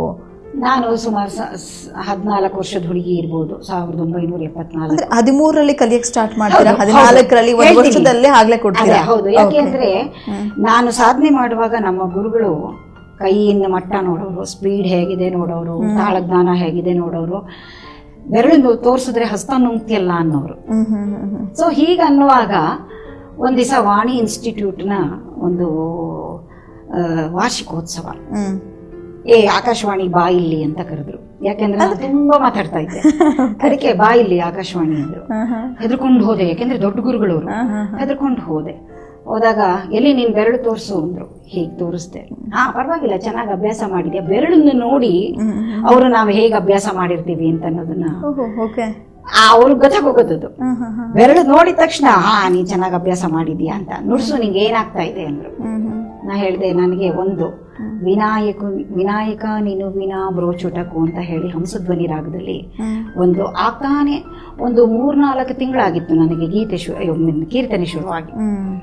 ಸೊ ವಿನಾಯಕ ಅಂತ ಒಂದು ಕೃತಿಯಾಗಿತ್ತು. ಹಿಂದೋಳದಲ್ಲಿ ಮಾಮ ಮತ್ತು ಶ್ರೀ ಸರಸ್ವತಿ ಆಗಿತ್ತು. 2 ಕೃತಿಗಳು. ಅದು ಆ ಮಾಮ ಮತ್ತು ಶ್ರೀ ಸರಸ್ವತಿ ಒಂದು ಚೂರು ಮುಗಿಬೇಕಾಗಿತ್ತು, ಕೊನೆಯ ಹಂತದಲ್ಲಿತ್ತು ಪಾಠ. ಸರಿ, ಅದನ್ನ ನುಡ್ಸು ಅಂತಂದ್ರು. ಅವ್ರ ಮುಂದೆ ಅದೇನ್ ನುಡ್ಸದ್ನೋ ಏನ್ ಬಿಟ್ನೋ ನನಗಂತೂ ಇವಾಗ ಜ್ಞಾಪಕ ಇಲ್ಲ. ಅಂತೂ ಒಟ್ನಲ್ಲಿ ನುಡಿಸ್ದೆ. ಯಾಕೆಂದ್ರೆ ಅದು ಟೆಸ್ಟ್. ಪ್ರತಿಯೊಂದು ಕ್ಲಾಸಸ್ಸು ಕೂಡ ನಮ್ಗೆ ಟೆಸ್ಟ್ ಆಗಿರ್ತಾ ಇತ್ತು. ಅಂದ್ರೆ ಆ ಭಾವ ನಮ್ಮಲ್ಲಿ ಇರ್ತಿತ್ತು. ಏನ್ ನುಡ್ಸಿದ್ರು ಅದನ್ನ ಚೆನ್ನಾಗಿ ನುಡಿಸ್ಬೇಕು, ಅದನ್ನ ಚೆನ್ನಾಗಿ ಪ್ರೆಸೆಂಟ್ ಮಾಡಬೇಕು. ಇವತ್ತು ಒಂದು ಸ್ಟೈಲ್ ಹೇಳ್ಕೊಟ್ರೆ ಮಾರನೇ ದಿವಸ ಇನ್ನೊಂದು ಸ್ಟೈಲಿಗೆ ರೆಡಿ ಆಗಿರ್ತಾ ಇದ್ರು. ಹಾಗಿದ್ರೇನೆ ಗುರುಗಳಿಗೆ ತಾವು ಹೇಳ್ಕೊಟ್ಟಿರೋ ವಿದ್ಯೆ, ಓಹೋ ಇವ್ರಿಗೆ ದಾನ ಮಾಡಬಹುದು, ದಾರಿ ಎರಿಬಹುದು ಅಂತ ಅನ್ನೋದು ಬರ್ತದೆ. ಅವ್ರು ಹೇಳಿದ್ರು, ಆ ವಾರ್ಷಿಕೋತ್ಸವದಲ್ಲಿ ನೀನ್ ನುಡಿಸ್ಬೇಕು. ನಂಗೆ ಜಂಗಾಬಲ ಎಲ್ಲ ಹುಡುಗೋಯ್ತು. ಯಾಕೆಂದ್ರೆ ಚಿಕ್ಕ ಹುಡುಗಿ ನಾನು ಇನ್ನು 2 ಕೀರ್ತನೆ ಆಗಿರೋದು. ಸರ್, ಏನ್ ನುಡಿಸ್ತೀನ ನಾನು? ಇಲ್ಲ ಆಕಾಶವಾಣಿ, ನೀನ್ ನುಡಿಸ್ತೀಯ, ನುಡಿಸು. ಆವತ್ತಿನ ದಿವಸ ನಾನು ಫಸ್ಟ್ ಟೈಮ್ ನಾನಲ್ಲಿ ಸ್ಟೇಜ್ ಮೇಲೆ ನುಡಿಸಿದ್ವಿ 2 ಕೃತಿಗಳನ್ನ. ಬಹಳ ಒಳ್ಳೆಯ ರಿವ್ಯೂ ಅವಾಗ್ಲೇ ಬಂದಿತ್ತು ನನಗೆ. ಇವಳು ಕಲಿತಾಳೆ ಅಂತ. ಆಗ ಅಪ್ಪನ್ನು ಕರೆದು ಅವರು ಹೇಳಿದ್ರು, ಖಂಡಿತ ಬಂದಿದ್ರ ಆ ಸಮಯದಲ್ಲಿ ನೀವು ವೇದಿಕೆ ಮೇಲೆ ವೀಣಾ ವಾದನ ಮಾಡ್ಬೇಕಾದ್ರೆ ತಂದೆ ತಾಯಿ ಬಂದಿದ್ರಾ? ತಂದೆ ನನಗೆ ಗೊತ್ತಿರೋ ಹಾಗೆ ಅವರು ಹಿ ವಾಸ್ ಆನ್ ಡೆಪ್ಯುಟೇಷನ್. ಹೈದರಾಬಾದ್ಗೆ ಹೊಟ್ಟೋಗ್ಬಿಟ್ಟಿದ್ರು ಅವರು. ಡೆಪ್ಯುಟೇಷನ್ ವರ್ಕ್ ಮೇಲೆ ಹೋಗಿದ್ರು. ಅಮ್ಮಂಗೆ ನನಗೆ 3 ಜನ ತಮ್ಮಂದ್ರು, ಸಣ್ಣ ಮಕ್ಕಳುಗಳು. ಅವಾಗ ಅಮ್ಮಂಗೆ ಬಿಟ್ಟು ಬರ್ಲಿಕ್ಕೆ ಆಗ್ಲಿಲ್ಲ ಅವಾಗ. ಸೊ ಅದರಿಂದ ಅಮ್ಮ ಅಪ್ಪ ಬರ್ಲಿಲ್ಲ ಅನ್ನೋದು ಒಂದು ಕೊರತೆ ನನ್ನಲ್ಲಿತ್ತು ಅವಾಗ. ಆಮೇಲೆ ಕಾನ್ಸರ್ಟ್ಗಳಿಗೆಲ್ಲ ಅಪ್ಪ ಅಮ್ಮ ಜೊತೆಗೂರ್ಸಿನೇ ಅವರು, ನಾನು ಕಾನ್ಸರ್ಟ್ ಕೊಡ್ತಾ ಇದ್ದಿದ್ದು. ಎಲ್ಲಿ ಹೋದ್ರು ನನ್ನ ಕಾನ್ಸರ್ಟ್ಗಳಿಗೆ ಬರೋರು. ಓಕೆ, ಈಗ ನಿಮ್ಮ ತಮ್ಮ ಹೇಳಿದ್ರಿ ನೀವು ತುಂಬಾ ಚೇಷ್ಟೆ ಜಾಸ್ತಿ, ತುಂಟಿ ಜಾಸ್ತಿ, ಅಕ್ಕನ್ಗೆ ಕಾವಲು ಕಾಯ್ಕೊಂಡು ತಮ್ಮ ಜೊತೆಲಿ ಬರ್ತಾರೆ ಅಂತ ಹೇಳಿದ್ರೆ ಸೊ ಉಲ್ಟಾ ಕೇಸ್ ಇದು. ಸೊ ಈಗ ನಿಮ್ಮ ಸಾಧನೆ ನೋಡಿ ಈಗ ತುಂಬಾ ಜನ ಒಳ್ಳೊಳ್ಳೆ ಬಿರುದುಗಳನ್ನ ಕೊಟ್ಟು ಸನ್ಮಾನ ಮಾಡ್ಬೇಕಾದ್ರೆ ಅದೇ ತಮ್ಮ ಏನ್ ಹೇಳ್ತಾರೆ ಈಗ? ಅವ್ರಿಗೆ ತುಂಬಾ ಖುಷಿಯಾಗಿದೆ ಮೇಡಮ್. ಅವರು ಇವಾಗ ತಮ್ಮಂದ್ರು ಬೇರೆ ಬೇರೆ ಕಡೆ ಇದ್ದಾರೆ. ಒಬ್ಬ ಬಾಂಬೆನಲ್ಲಿ ಟೆಕ್ನಿಕ್ ಕಂಪನಿನಲ್ಲಿ ವೈಸ್ ಪ್ರೆಸಿಡೆಂಟ್ ಆಗಿದ್ದಾನೆ. ಅವನು M.Tech ಮಾಡ್ಕೊಂಡಿರೋನು. ಇನ್ನೊಬ್ಬ ಡಾಕ್ಟ್ರು, ಅವನು ರಿಚ್ಮಂಡ್ ಅಲ್ಲಿದ್ದಾನೆ. ಅವರಿಬ್ರಿಗೂ ಬಹಳ ಖುಷಿ ಅಂತಂದ್ರೆ ಅಟ್ಲೀಸ್ಟ್ ನಾವು ಅವನ್ ಬಾಡಿ ಗಾರ್ಡ್ ಆಗಿ ಹೋಗ್ತಾ ಇದ್ವಲ್ಲ ಅಂತ ಅನ್ನೋದಕ್ಕೇನೆ ತುಂಬಾ ಸಂತೋಷ ಪಟ್ಕೊಂಡು, ಅಯ್ಯೋ ನನ್ನ ಅಕ್ಕ ಇವತ್ತಿಗೂ ಎಷ್ಟು ಸಾಧನೆ ಮಾಡ್ಕೊಂಡು ಅವಳ ತರ ಯಾರು ಇರಲ್ಲ, ಎಲ್ಲಾನು ಸಮನಾಗಿ ತೂಗಿಸ್ತಾಳೆ ಸಂಸಾರಿಕ ಜೀವನನ ಮತ್ತೆ ಈ ಸಂಗೀತದ ಜೀವನವನ್ನ ಸಮನಾಗಿ ತೂಗಿಸ್ತಾಳೆ ಅಂತ ಹೇಳಿ ಬಹಳ ಖುಷಿ ಪಡ್ತಾರೆ ಇಬ್ರು. ಇನ್ನೊಬ್ಬ ತಮ್ಮ ಇಲ್ಲೇ ಇದ್ದಾನೆ, ಅವನು ಖುಷಿ ಪಡ್ತಾನೆ. ಅವನಿಗಷ್ಟು, ಯಾಕಂದ್ರೆ ನಮ್ಗೆ ಸ್ವಲ್ಪ ಅಂತರಗಳು ಜಾಸ್ತಿ, ಅದರಿಂದ ಅಂತರ ಜಾಸ್ತಿ ಆಗಿರೋದ್ರಿಂದ ಅವನಿಗೆ ಸಂಗೀತ ಅಂದ್ರೆ ಇಷ್ಟ, ಸಂಗೀತ ಕೇಳ್ತಾನೆ. ಬಟ್ ಅವನ್ ರೊಟೀನ್ಸ್, ಅವ್ರವ್ರದ್ದು ರೊಟೀನ್ಸ್ ಇವಾಗೆಲ್ಲ. ಈಗ ನಿಮ್ಮ ತಮ್ಮಂದಿರು ಮತ್ತೆ ನಿಮ್ಮ ತಂದೆ ತಾಯಿಗೆ ಎಲ್ಲ ನೋಡ್ಕೊಂಡಾಗ ನಿಮ್ಮ ಮನೆಯಲ್ಲಿ ನಿಮ್ಗೆ ತುಂಬಾ ಜಾಸ್ತಿ ಸಂಗೀತದ ಮೇಲೆ ಒಲವು ಆಸಕ್ತಿ ಇದ್ದು ನಿಮ್ಗೆನೇನೆ? ಹೌದು, ಖಂಡಿತ. ನಿಮ್ಗೆ ಅಮ್ಮನೂ ಇದ್ರು, ಅಮ್ಮಂಗೂ ಇತ್ತು, ಅಪ್ಪ ಅಮ್ಮಂಗೆ ಇಬ್ಬರಿಗೂ ಇತ್ತು. ಯಾಕೆಂದ್ರೆ ಅಪ್ಪ ಆಕಾಶವಾಣಿನಲ್ಲಿ ಟೆಕ್ನಿಕಲ್ ಸೈಡ್ ಅಲ್ಲಿ ಇದ್ರು, ಅಂದ್ರೆ was engineer. So technical side ಅಲ್ಲಿ ಇದ್ರು ಬೇಕಾದಷ್ಟು ಕಲಾವಿದರನ್ನ ಅವರು ಹತ್ತಿರದಲ್ಲಿ ನೋಡಿದ್ರು. ದೊರಸಮಯ್ಯಂಗಾರ್, ಡಾಕ್ಟರ್ ದೊರಸಮಯ್ಯಂಗಾರ್ ಅವರು, ಮತ್ತೆ ವೀಣೆಯಲ್ಲಿ ಆರ್.ಎನ್. ದೊರೆಸ್ವಾಮಿಗಳು, ವೀಣೆಯಲ್ಲಿ ಇನ್ನೂ ಘಟಾನ್ಘಟಿಗಳು ದೊಡ್ಡ ದೊಡ್ಡವರು, ಬಾಲಚಂದರು, ಎಲ್ಲ ಕಡೆ ತಿರುಗಿದಾರಲ್ಲ. ಸೊ ಎಲ್ಲ ಕಡೆನೂ ಎಲ್ಲ ಕಡೆ ಆರ್ಟಿಸ್ಟ್ಗಳನ್ನು, ಎಲ್ಲ ಥರದ ಆರ್ಟಿಸ್ಟ್ಗಳು, ವೋಕಲ್ ಹಿಂದೂಸ್ತಾನಿ ಸಂಗೀತ ಆಗಿರ್ಬೋದು, ಅಥವಾ ಮೇರಿ ಇನ್ಸ್ಟ್ರೂಮೆಂಟ್ನಲ್ಲಿ ವೈಲಿನ್ ಆಗಿರ್ಬೋದು, ವೀಣೆ ಆಗಿರ್ಬೋದು, ಫ್ಲೂಟ್ ಆಗಿರ್ಬೋದು, ಎಲ್ಲದರಲ್ಲೂ ದಿಗ್ಗಜರನ್ನೇ ಅವ್ರು ನೋಡಿರೋದು. ಓಕೆ. ಸೊ ಹಾಗಾಗಿ ಅವ್ರಿಗೆ ಬಹಳ ಆಸಕ್ತಿ ಜಾಸ್ತಿ, ವೀಣೆ ಕಲಿಬೇಕು, ನನ್ನ ಮಗಳು ಒಳ್ಳೆ ಆರ್ಟಿಸ್ಟ್ ಆಗಬೇಕು ಅಂತ. ಓಕೆ. ಈಗ ನೀವು ಆರ್ಟಿಸ್ಟ್ ಆಗೋದ್ರ ಜೊತೆಯಲ್ಲಿ ಟೀಚರ್ ಕೂಡ ಆಗಿದ್ದೀರಾ, ಸಂಗೀತ ಟೀಚರ್ ಆಗಿದ್ದೀರಾ. ಈಗ ಎಷ್ಟೋ ಜನ ಮಕ್ಕಳಿಗೆ ವೀಣಾವಾದನವನ್ನು ಹೇಳ್ಕೊಡ್ತಾ ಇದ್ದೀರಾ ಕೂಡ. ಯಾವಾಗ ಅನಿಸಿದ್ದು ನಿಮಗೆ, ನಾನು ಯಾಕೆ ವೀಣಾವಾದನವನ್ನು ಹೇಳ್ಕೊಡ್ಬಾರ್ದು ಅಂತ ಅನಿಸಿದ್ದು? ನಾನು ಮದುವೆ ಆಗಿ 3 ವರ್ಷಕ್ಕೆ ಈ ಊರಿಗೆ ಬಂದೆ. ಮದುವೆ ಆಗಿ 3 ವರ್ಷಕ್ಕೆ ಈ ಊರಿಗೆ ಬಂದೆ. ಆಗ ನನಗೆ ಮೊದಲನೇ ಮಗ ಹುಟ್ಟಿದ್ದ. ಮತ್ತೆ ನನ್ನ ಅತ್ತೆ ಮಾವನು ನನ್ನ ಜೊತೆಗೆ ಇದ್ರು. ಗಂಡ ನನ್ನ ಒಂಥರ ನನಗೆ ಸಪೋರ್ಟಿವ್, ಬೆನ್ನೆಲುಬು ಅವರು. ಸೊ ಅವರು HMT ಅಲ್ಲಿ ಜನರಲ್ ಮ್ಯಾನೇಜರ್ ಆಗಿದ್ರು. ಪಾಠಕ್ಕೆ ಅಂತ ಕೂತ್ಕೊಂಡು ಬೆಳಗ್ಗೆ 9 ಗಂಟೆಗೆ ಕೂತ್ರೆ ಸಂಜೆ ಮಧ್ಯಾಹ್ನ 3 ಅಥವಾ 5 ಗಂಟೆಗೆ ನಾನು ಮುಗಿಸ್ತಾ ಇದ್ದಿದ್ದು ನನ್ನ ಸಾಧನೆಯನ್ನು. ಅದೇನೋ ಹೇಳ್ತಾರಲ್ಲ, ಬೆನ್ನು ಮುರಿಯ ಪ್ರಾಕ್ಟೀಸ್ ಮಾಡಬೇಕು ಅಂತ. ಹಾಗೆ ಅಂದ್ರೆ ಮನೇಲಿದ್ರು ಕೂಡ ಅಭ್ಯಾಸ ಮಾಡ್ತಾರೆ, ಅಭ್ಯಾಸ ನೀವೆಲ್ಲೂ ಬ್ರೇಕ್ ಮಾಡಲೇ ಇಲ್ಲ? ಇಲ್ಲ, ಸತತವಾಗಿ ನಮ್ಮ ಸಾಧನೆ ಹಾಗಿದ್ದೇ ಇರುತ್ತೆ. 9 ಗಂಟೆಗೆ ಕೂತ್ಕೊಂಡ್ರೆ 1 ಗಂಟೆಗೆ ಊಟ ಒಂಚೂರು ಮಾಡದೆ ಇಲ್ಲದೆ ಇದ್ರೆ ಇಲ್ಲ. ಸುಮಾರು 3-3:30 ತನಕನೂ ಪ್ರಾಕ್ಟೀಸ್ ಮಾಡಿಕೊಂಡು ನೆಕ್ಸ್ಟ್ ಕ್ಲಾಸಿಗೆ ನಾನು ಹೋಗ್ಬೇಕಾದ್ರೆ ಏನ್ ಪ್ರಿಪೇರ್ ಆಗಿರ್ಬೇಕು ಅದನ್ನೆಲ್ಲ ನೋಡ್ಕೋತಾ ಇದ್ದೆ. ಸರಿ, ಅದೆಲ್ಲ ನೋಡ್ಕೊಂಡು ಪ್ರಾಕ್ಟೀಸ್ ಮಾಡಿ ಒಂದು ಹಂತಕ್ಕೆ ತಂದು ನಿಲ್ಲಿಸಿ ಮತ್ತೆ ಕ್ಲಾಸ್ಗೆ ಹೋಗ್ತಾ ಇದ್ದೀನಿ. ಸೊ ಹೀಗಾಗಿ ಮಕ್ಳಿಗೆ ಟೀಚ್ ಮಾಡೋದಕ್ಕೆ ಹೋಗ್ತಾ ಇದ್ದಿದ್ ಬಗ್ಗೆ ಹೇಳ್ತಾ ಇಲ್ಲ, ನಾನು ಕಲೀಲಿಕ್ಕೆ ಹೋಗ್ತಾ ಇದ್ದಿದ್ದು. ಒಮ್ಮೆ ಏನ್ ಮಾಡಿದ್ರು ಮೇಷ್ಟ್ರು, ಸರ್ ಇದೇನ್ ಮಾಡುದು ಸರ್, ಹಳೇದಾಗೋಗ್ಬಿಡ್ಬಾರ್ದು, ಹೊಸದಾಗ್ಬಿಡ್ಬಾರ್ದು. ಯಾಕೆಂದ್ರೆ ಇದರಲ್ಲಿ ನಮಗೆ 100 ಕೀರ್ತನೆಗಳಾಗಿರುತ್ತೆ, 100 ಟೈಪ್ ಆಫ್ ರಚನೆಗಳಾಗಿರುತ್ತೆ, ಸಂಗೀತದ ರಚನೆಗಳೇ ಹಲವಾರು. ಸೊ ಬೇಕಾದಷ್ಟು ಆಗಿರುತ್ತೆ. ಹಿಂದಿಂದೆಲ್ಲ ಮರ್ತೋಗ್ಬಿಟ್ರೆ ಏನ್ ಮಾಡೋದು, ಯಾಕಮ್ಮ ಇನ್ನೂ ನೀನು ಪಾಠ ಶುರು ಮಾಡಿಲ್ಲ, ಪಾಠ ಶುರು ಮಾಡ್ಬಿಡು ಜೂನಿಯರ್ಗೆ. ಆಮೇಲೆ ಕ್ರಮೇಣವಾಗಿ ಅದನ್ನ ವೃದ್ಧಿಸ್ಕೊತಾ ಹೋಗು. ಈ ತರ ಗುರುಗಳು ಯಾರಿರ್ತಾರೆ ಅಲ್ವಾ? ಸಪೋರ್ಟಿವ್ ಆಗಿ ಇದ್ದಿದ್ದು ಫಸ್ಟ್ ನಮ್ಮ ಗುರುಗಳು, ಫಸ್ಟ್ ಪ್ರಚೋದನೆ ಮಾಡಿದ್ದು. ತದನಂತರ ಮನೆಯಲ್ಲಿ ಬಂದು ಹೇಳಿದೆ ಯಜಮಾನ್ರಿಗೆ, ಈ ತರ ಕ್ಲಾಸ್ ಶುರು ಮಾಡೋಣ ಅಂತಿದ್ದೀನಿ. ಅಪ್ಪ ಅಮ್ಮನೂ ಇದ್ರು, ಅತ್ತೆ ಮಾವನೂ ಇದ್ರು, ನಮ್ದು ಒಂಥರ ತುಂಬಿದ ಕುಟುಂಬ. ಸೊ ಎಲ್ಲರೂ ಒಪ್ಪಿಗೆ ಕೊಟ್ಟರು, ಮಾಡಿ ಪರವಾಗಿಲ್ಲ ಮಾಡು, ನಾನು ಸಪೋರ್ಟ್ ಮಾಡ್ತೀನಿ, ನಿಂಗೆ ಹೆಂಗೆ ಏನ್ ಬೇಕು ಅಂತ.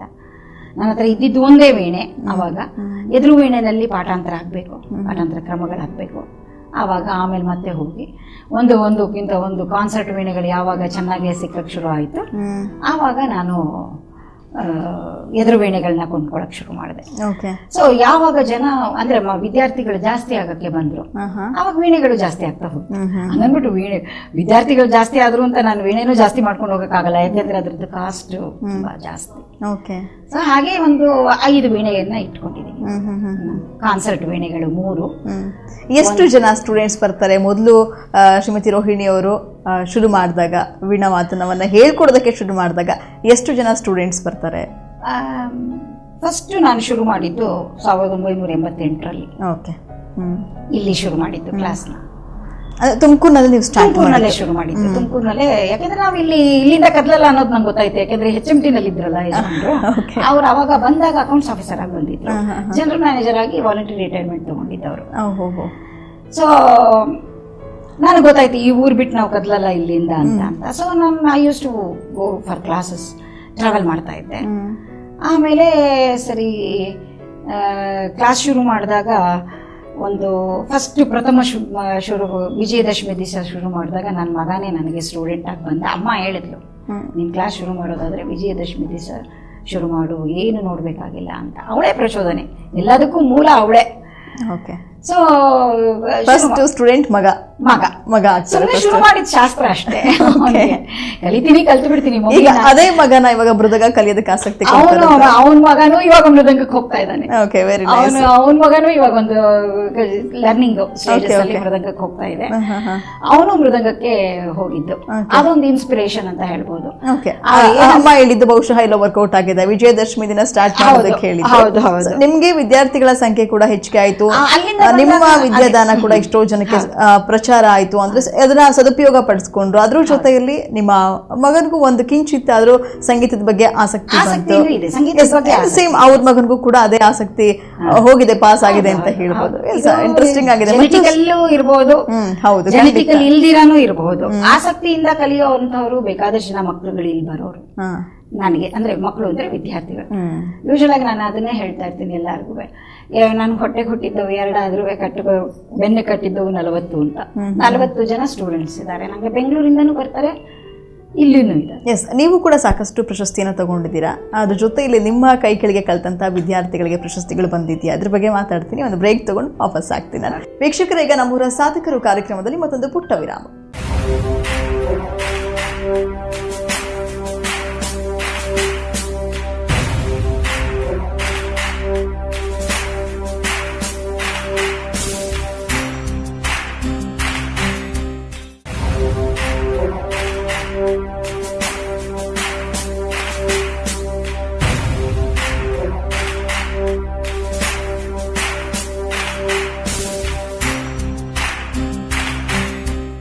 ವಿರಾಮದ ನಂತರ ಮತ್ತೊಮ್ಮೆ ನಮ್ಮೂರ ಸಾಧಕರು ಕಾರ್ಯಕ್ರಮಕ್ಕೆ ಸ್ವಾಗತ.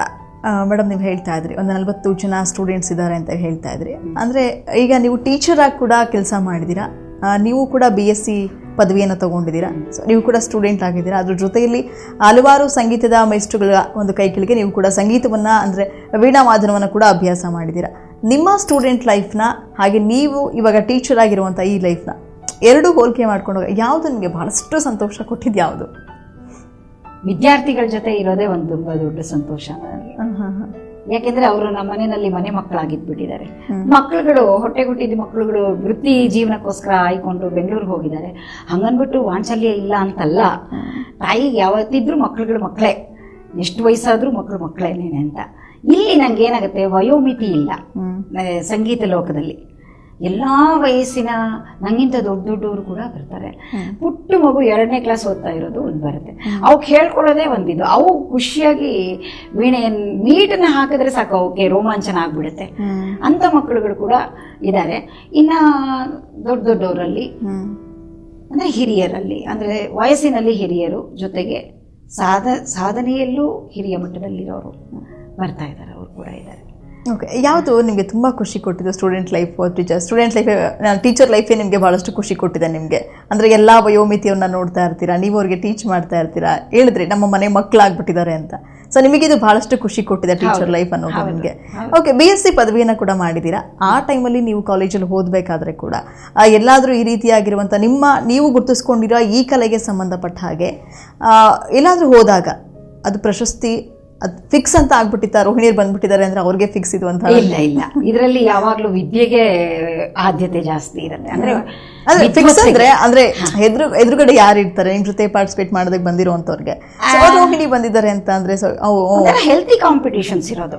ಯಾರಿಗೂ ಇವ್ರು ಬಂದ್ರು ಇವ್ರಿಗೆ ಹೋಗುತ್ತೆ ಅಂತ ಅನ್ನೋಂಥದ್ದು ಇರ್ತಿರ್ಲಿಲ್ಲ ಆಗಿನ ಕಾಲದಲ್ಲಿ. ಪ್ರಶಸ್ತಿಗಳೇ ಆಗ್ಲಿ ಅಥವಾ ಸ್ಪರ್ಧೆಗಳೇ ಆಗ್ಲಿ ಕಾಲೇಜ್ ಮಟ್ಟದಲ್ಲಿ ಕೊಟ್ಟಿದ್ದೀನಿ, ಕಾಲೇಜ್ ಮಟ್ಟದಲ್ಲಿ ಇಂಟರ್ ಕಾಲೇಜಿಯೇಟ್ ಕಾಂಪಿಟೇಷನ್ಸ್ ಕೊಟ್ಟಿದ್ದೀನಿ.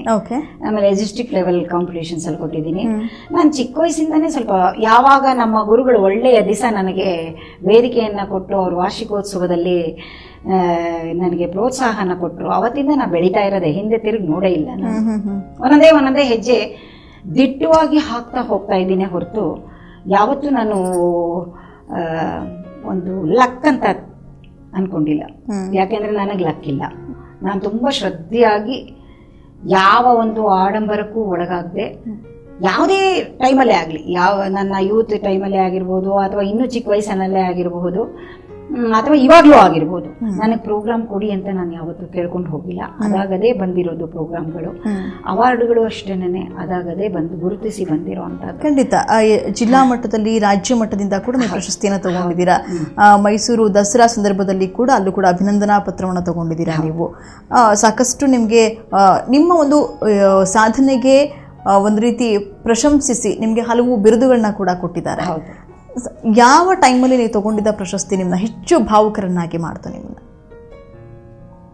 ಒಂದೊಂದು ಹಂತದಲ್ಲೂ ಕೂಡ ಒಂದೊಂದು ಬಿರುದುಗಳನ್ನ ತಗೊಂಡಾಗ್ಲೂ ಕೂಡ ಈ ಬಿರುದಿಗೆ ನಾನು, ಈ ಸನ್ಮಾನಕ್ಕೆ ನಾನು ಯೋಗ್ಯಳ ಅನ್ನಿಸ್ಬಿಡ್ತಾ ಇತ್ತು. ಯಾಕೆ ಅಂತಂದ್ರೆ ಇದಕ್ಕೊಂದು ಎಲ್ಲ ಸಂಗೀತಗಾರರಿಗೂ ಗೊತ್ತಿರುವಂತದ್ದೇ ವಿಚಾರ ಇದೆ.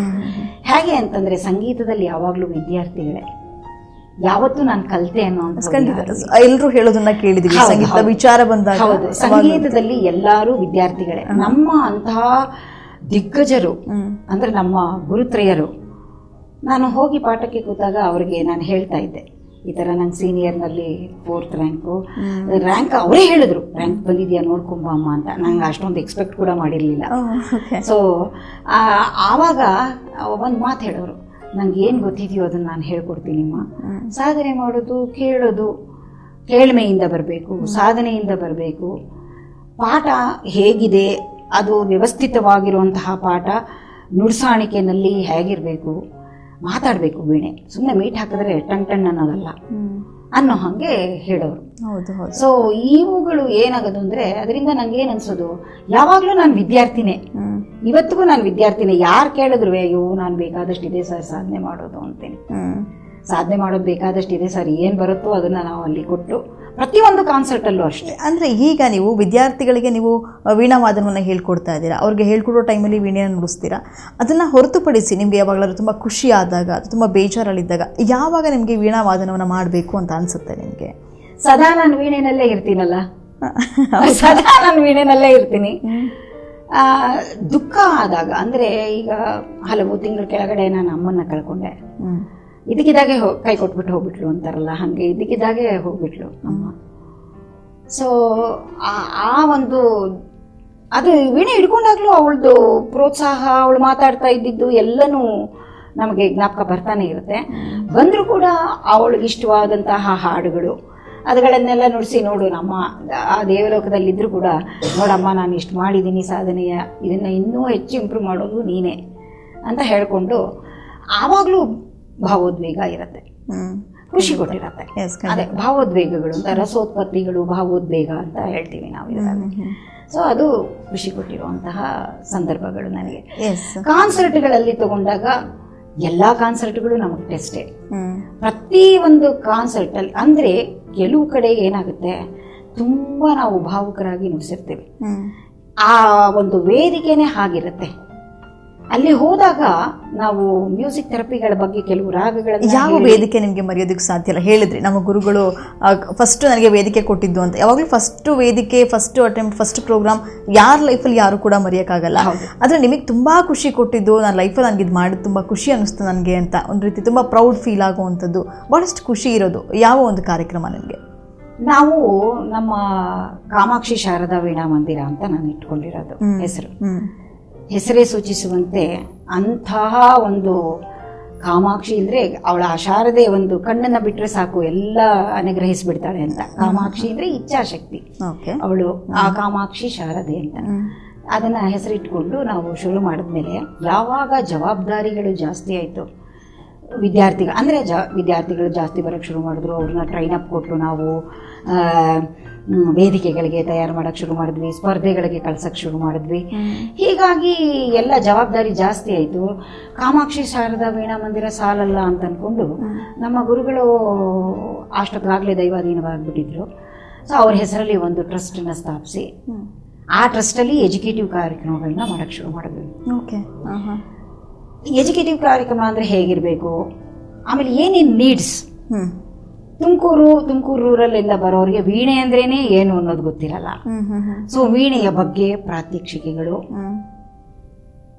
ಡಯಾಸ್ನ ಕ್ರಿಯೇಟ್ ಮಾಡೋದು, ಯಾವ್ದಾದ್ರು ಒಂದು ಹಾಲ್ನ ತಗೊಂಡು ಅಲ್ಲಿ ಒಂದು ಕಾರ್ಯಕ್ರಮ, ವೀಣೆ ಅಂದ್ರೆ ಹೇಗಿರುತ್ತೆ ಅಂತ ಪ್ರಾತ್ಯಕ್ಷಿಕೆ ಕೊಡೋದು.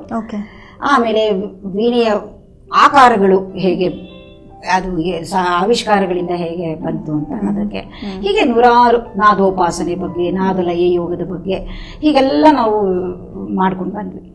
ಅದು ಜವಾಬ್ದಾರಿಯುತ ಕೆಲಸವಾಯ್ತು. ಅದೀಗಲೂ ಕೂಡ ಕಂಟಿನ್ಯೂ ಆಗ್ತಾ ಇದೆ. ವೀಣೆ ಬೇರೆ ಬೇರೆ ಶೀರ್ಷಿಕೆಗಳಲ್ಲಿ ಮಾಡ್ತಾ ಇದೀವಿ. ಬೇರೆ ಬೇರೆ ಶೀರ್ಷಿಕೆಗಳು ಅಂತಂದ್ರೆ ಈಗ ಅಂಗಳದಲ್ಲಿ ನಾದ ಸಂಭ್ರಮ ಆಗಿರ್ಬೋದು, ನಾದರಸ ಅಮೃತ ವಾಹಿನಿ ಆಗಿರ್ಬೋದು, ನಿಶಾಂತ ನಿನಾದ ಮ್ಯೂಸಿಕ್ ಥೆರಪಿ ಆಗಿರ್ಬೋದು, ಆಮೇಲೆ ರಜನಿ ರಂಜನಿ ಆಗಿರ್ಬೋದು, ಆಮೇಲೆ ಇನ್ನೊಂದು ಮಾಡಿದ್ದು music for youths and adolescents ಅಂತ. ಅದು ಅದರಲ್ಲಿ ನನಗೆ ಖುಷಿ ಕೊಟ್ಟಿದ್ದು, ದ ಅಲ್ಟಿಮೇಟ್ ಸರ್ವಿಸ್ ನಾವು ಮಾಡಿದ್ದು ಅಂತಂದ್ರೆ ಆ music for youths and adolescents ಅಲ್ಲಿ ಒಂದು ಮಾನಸಿಕವಾಗಿ ಅಸ್ತವ್ಯಸ್ತ ಮಕ್ಕಳುಗಳಿಗೆ ಸಂಗೀತದ ಬಗ್ಗೆ ಒಂದು ಕಾನ್ಸರ್ಟ್ನ ಕೊಡಬೇಕು. ಅವಕ್ಕೇನು ಅರ್ಥ ಆಗಲ್ಲ, ಮೆಂಟಲಿ ಸ್ಪಾಸ್ಟಿಕ್ ಅಂತಾನೆ ಅನ್ಕೊಳ್ಳಿ, ಸ್ಪಾಸ್ಟಿಕ್ ಆರ್ ಮೆಂಟಲಿ ರಿಟಾರ್ಡೆಡ್. ಸೊ ಆ ಮಕ್ಕಳುಗಳಿಗೆ ಒಂದು ವೀಣಾವಾದನ ಕಚೇರಿಯನ್ನ ಕೊಡಬೇಕು. ನೋಡೋಣ ಅವ್ರು ಹೇಗೆ, ನಂದೆಲ್ಲ ಒಂಥರ ಚಾಲೆಂಜಿಂಗ್ಗೆ, ಹೇಗೆ ಅಕ್ಸೆಪ್ಟ್ ಮಾಡೋಕ್ಕೆ ಮಕ್ಕಳು ನೋಡಬೇಕು ಅಂತ. ಸಣ್ಣ ಮಕ್ಕಳುಗಳು ಮಾನಸ ಬುದ್ಧಿಮಾಂದ್ಯ ಶಾಲೆ ಅಂತ ಇಲ್ಲೇ ಇದೆ, ಊರಿನಲ್ಲೇ ಇದೆ. ಅಲ್ಲಿ ಹೋದ್ವಿ. ಆ ಮಕ್ಕಳಿಗೆ ನಾವು ಮ್ಯೂಸಿಕ್ ಕೊಟ್ಟಾಗ ಅವುಗಳು ಬಂದು ರಿಯಾಕ್ಟ್ ಮಾಡಿದ ರೀತಿ ನೋಡಿದ್ರೆ ನಮ್ಮ ವೀಣೆ ಹತ್ರ ಬಂದು ಕೂತ್ಕೊಂಡ್ವು, ತಾಳ ಹಾಕಿದ್ವು. They enjoyed in their own way. ಅವಾಗ ಅನ್ನಿಸ್ತು, ನೋಡಿದ್ಯಾ, ಶಿಶುರುವೇತ್ತಿ ಪಶುರುವೇತ್ತಿ ವೇತಿ ಗಾನರ ಸಂಪಣಿಹಿ ಅನ್ನೋದು ಸಮಂಜಸವಾಗಿದೆ ಅಂತ ಅನ್ನಿಸ್ತು ನನಗೆ. ಖುಷಿ ಕೊಟ್ಟಿದೆ. ಅದು ನನ್ನ ಜೊತೆ ನುಡಿಸಿದಂತಹ ನನ್ನ ಹಿರಿಯ ವಿದ್ಯಾರ್ಥಿನಿ ಗೀತಾ ರವಿಕುಮಾರ್ ಅಂತ, ಅವ್ರಿಗೂ ಅದು ಬಹಳ ಖುಷಿ ಕೊಟ್ಟಿದೆ. ಯಾಕೆಂದ್ರೆ ಅವರು ತುಂಬಾ ಸಂಗೀತ ಆಸಕ್ತರು, ನಿಷ್ಠೆಯಿಂದ ಸಾಧನೆ ಮಾಡ್ತಾ ಇರುವಂತಹ ವ್ಯಕ್ತಿ. ನನ್ನ BSc ಪದವಿ ಮಾಡಬೇಕಾದ್ರೆ ವಿಜ್ಞಾನ ವಿಭಾಗ ಅಂದಾಗ ಯೂಶುವಲ್ ಆಗಿ ಹಾರ್ಡ್ ವರ್ಕ್ ಅನ್ನೋದು ಮಾಡಲೇಬೇಕಾಗತ್ತೆ. ಹೌದು, ಡೆಫಿನೆಟ್ಲಿ. ನಿಮಗೆ ಎರಡನ್ನ ನಿಭಾಯಿಸೋದು ಅಂದರೆ ಎಜುಕೇಷನ್ ನೋಡಿಕೊಂಡು ಜೊತೆಲಿ ವೀಣಾವಾದನ ಅಂದಾಗ ನೀವೇ ಹೇಳ್ತಾ ಇದ್ರಿ 3 ರಿಂದ 5 ಗಂಟೆ ಅಭ್ಯಾಸ ಮಾಡಲಿಲ್ಲ ಅಂದರೆ ನಾನೇನು ಸಾಧನೆ ಮಾಡೋಕ್ಕೆ ಆಗ್ತಿರ್ಲಿಲ್ಲ ಅಂತ ಹೇಳಿದ್ರಿ. ಸೊ ಆ ಅಭ್ಯಾಸ ಜೊತೆಲಿ ವಿದ್ಯಾಭ್ಯಾಸ ಎರಡೂ ಕೂಡ ಬ್ಯಾಲೆನ್ಸ್ ಮಾಡಬೇಕು ಅಂತ ಅಂದಾಗ ನಿಮಗೆ ಯಾರು ತುಂಬ ಹೆಚ್ಚು ಸಪೋರ್ಟಿವ್ ಆಗಿ ನಿಂತ್ಕೊಂಡಿದ್ದು ನಿಮಗೆ? ವಿದ್ಯಾರ್ಥಿ ಜೀವನದಲ್ಲಿ ತಗೊಂಡಾಗ ನನಗೆ ನಮ್ಮ ತಾತ ಅಜ್ಜಿ ಮನೆಯಲ್ಲಿದ್ದೆ ನಾನು. ಅಪ್ಪಂಗೆ ಅವಾಗ ಜಬಲ್ಪುರ್ಗೆ ಟ್ರಾನ್ಸ್ಫರ್ ಆಗ್ಬಿಟ್ಟಿತ್ತು.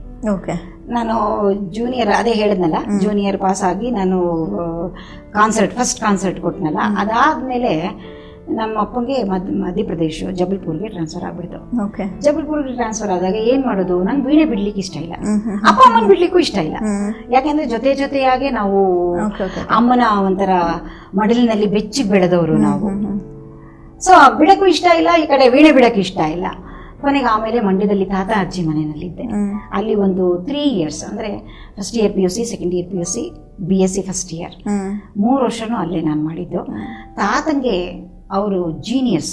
ತಾತ ಹಿ ವಾಸ್ ಡಾಕ್ಟರ್, ವೃತ್ತಿಯಲ್ಲಿ ಡಾಕ್ಟರ್ ಆಗಿದ್ದು. ಡಾಕ್ಟರ್ SD ಪಶುಪತಿ, ಸಾತ್ನೂರು ಪಶುಪತಿ ಅಂತ. ಅವರು ವೃತ್ತಿಯಲ್ಲಿ ಡಾಕ್ಟರ್ ಆಗಿದ್ರು, ತುಂಬಾ ಹೆಸರು ಮಾಡಿಕೊಂಡಿರುವಂತಹ ಡಾಕ್ಟರ್ ಅವರು ಆಗಿದ್ರು. ಜೊತೆಗೆ ಶಿವಪುರ ಕಾಂಗ್ರೆಸ್ನಲ್ಲಿ ಹೋರಾಡಿದಂತಹ ವ್ಯಕ್ತಿ ಆತ. ಅವರು ಜೀನಿಯಸ್. ನಾ ಹೇಳಿದ್ನಲ್ಲ, ತುಂಬಾ ಸಪೋರ್ಟಿವ್ ಆಗಿ ನಿಂತ್ಕೊಂಡ್ರು ನಿಮ್ಗೆ. ಅಂದ್ರೆ ತಂದೆ ಕೂಡ ಎವ್ರಿಥಿಂಗ್. ಒಂಥರ ಯಾವ್ದು ಇಂಥದ್ದು ನಂಗೆ ಗೊತ್ತಿಲ್ಲ ಅನ್ನೋ ಹಂಗೆ ಇರ್ತಾ ಇರ್ಲಿಲ್ಲ. ಎಲ್ಲ ಸಬ್ಜೆಕ್ಟ್ ಈ ವಾಸ್ ಮಾಸ್ಟರ್. ಆ ತರ ಇದ್ರು. ಹೈಲಿ ಎಜುಕೇಟೆಡ್ ಫ್ಯಾಮಿಲಿಯಿಂದ ಬಂದಿರೋದು ನಾವು. ಅಪ್ಪ ಅಮ್ಮ ಈಗ ಮಧ್ಯಪ್ರದೇಶದಲ್ಲಿದ್ದಾಗ ಆ ಕೊರತೆನ ತುಂಬಿಸಿದ್ರು ನಿಮ್ಗೆ. ಸೊ ನಿಮ್ಗೆ ಯಾವುದೇ ಅಜ್ಜಿ ತಾತ ಕೊರತೆ ತುಂಬಿಸ್ತಾರೆ. ಸೊ ನಿಮ್ಗೆ ಎಷ್ಟು ಬೇಕೋ ಅಷ್ಟು ಅವರು ಮ್ಯಾಕ್ಸಿಮಮ್ ಎನ್ಕರೇಜ್ ನ ಮಾಡ್ತಾರೆ ನಿಮ್ಗೆ. ಅವ್ರನ್ನ ನೆನ್ಪು ಮಾಡ್ಕೊಂಡಾಗ ನಿಮ್ಗೆ ಏನ್ ಅನ್ಸುತ್ತೆ ಈ ಟೈಮಲ್ಲಿ?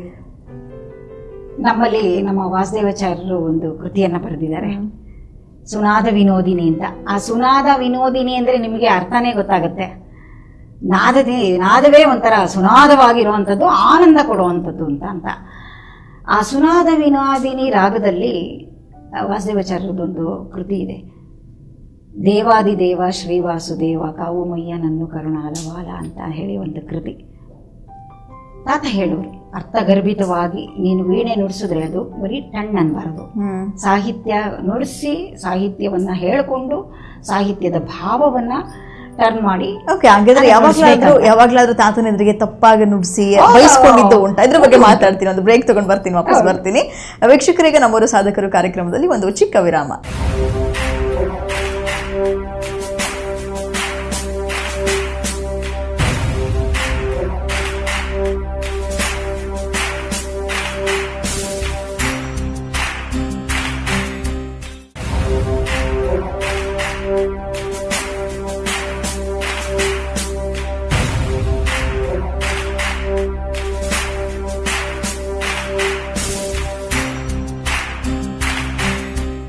ವಿರಾಮದ ನಂತರ ನಮ್ಮೂರ ಸಾಧಕರು ಕಾರ್ಯಕ್ರಮಕ್ಕೆ ಮತ್ತೊಮ್ಮೆ ಸ್ವಾಗತ.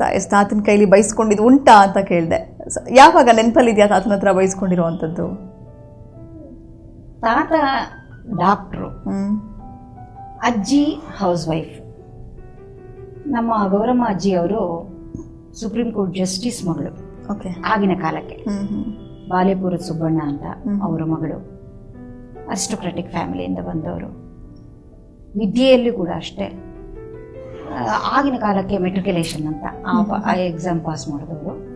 ತದನಂತರ ವೀಣೆ, ಅವ್ರ ಹೆಸರು ಮರ್ತೋಗ್ಬಿಟ್ಟಿದೆ ನನಗೆ. ಅವರು ಮನೆ ರಾಜಯ್ಯಂಗಾರ್ ಅಂತ, ಕರೆಕ್ಟ್, ರಾಜಯ್ಯಂಗಾರ್ ಅಂತ ಹೇಳಿ ಅವರು ಮನೆಗೆ ಬಂದು ಪಾಠವನ್ನು ಮಾಡ್ತಾ ಇದ್ರು. ಅದರಿಂದ ಸಂಗೀತದ ಒಲವು ಅನ್ನೋದು ಅವರಲ್ಲಿತ್ತು. ತಾತ ಅಜ್ಜಿನಾದ್ರೂ ಬೈಯೋರು, ಚೇಷ್ಟೆ ಮಾಡ್ತೀರಾ, 3 ಹೊತ್ತು ಗಿಡಕ್ಕೆ ಹತ್ತುತ್ತಾ ಇರ್ತೀರಾ, ಗಿಡದ ಮೇಲೆ ಕೂತಿರ್ತೀರಾ, ಬಿದ್ದುಬಿಟ್ರೆ ನಿಮ್ಮ ಅಪ್ಪಂಗೆ ನಾನು ಏನೇ ಹೇಳಬೇಕು ಉತ್ತರ ಅಂತ ಅನ್ನೋದು ಅವ್ರಿಗೆ ಆ ಕಾನ್ಷಿಯಸ್ನೆಸ್ ಇರೋದು.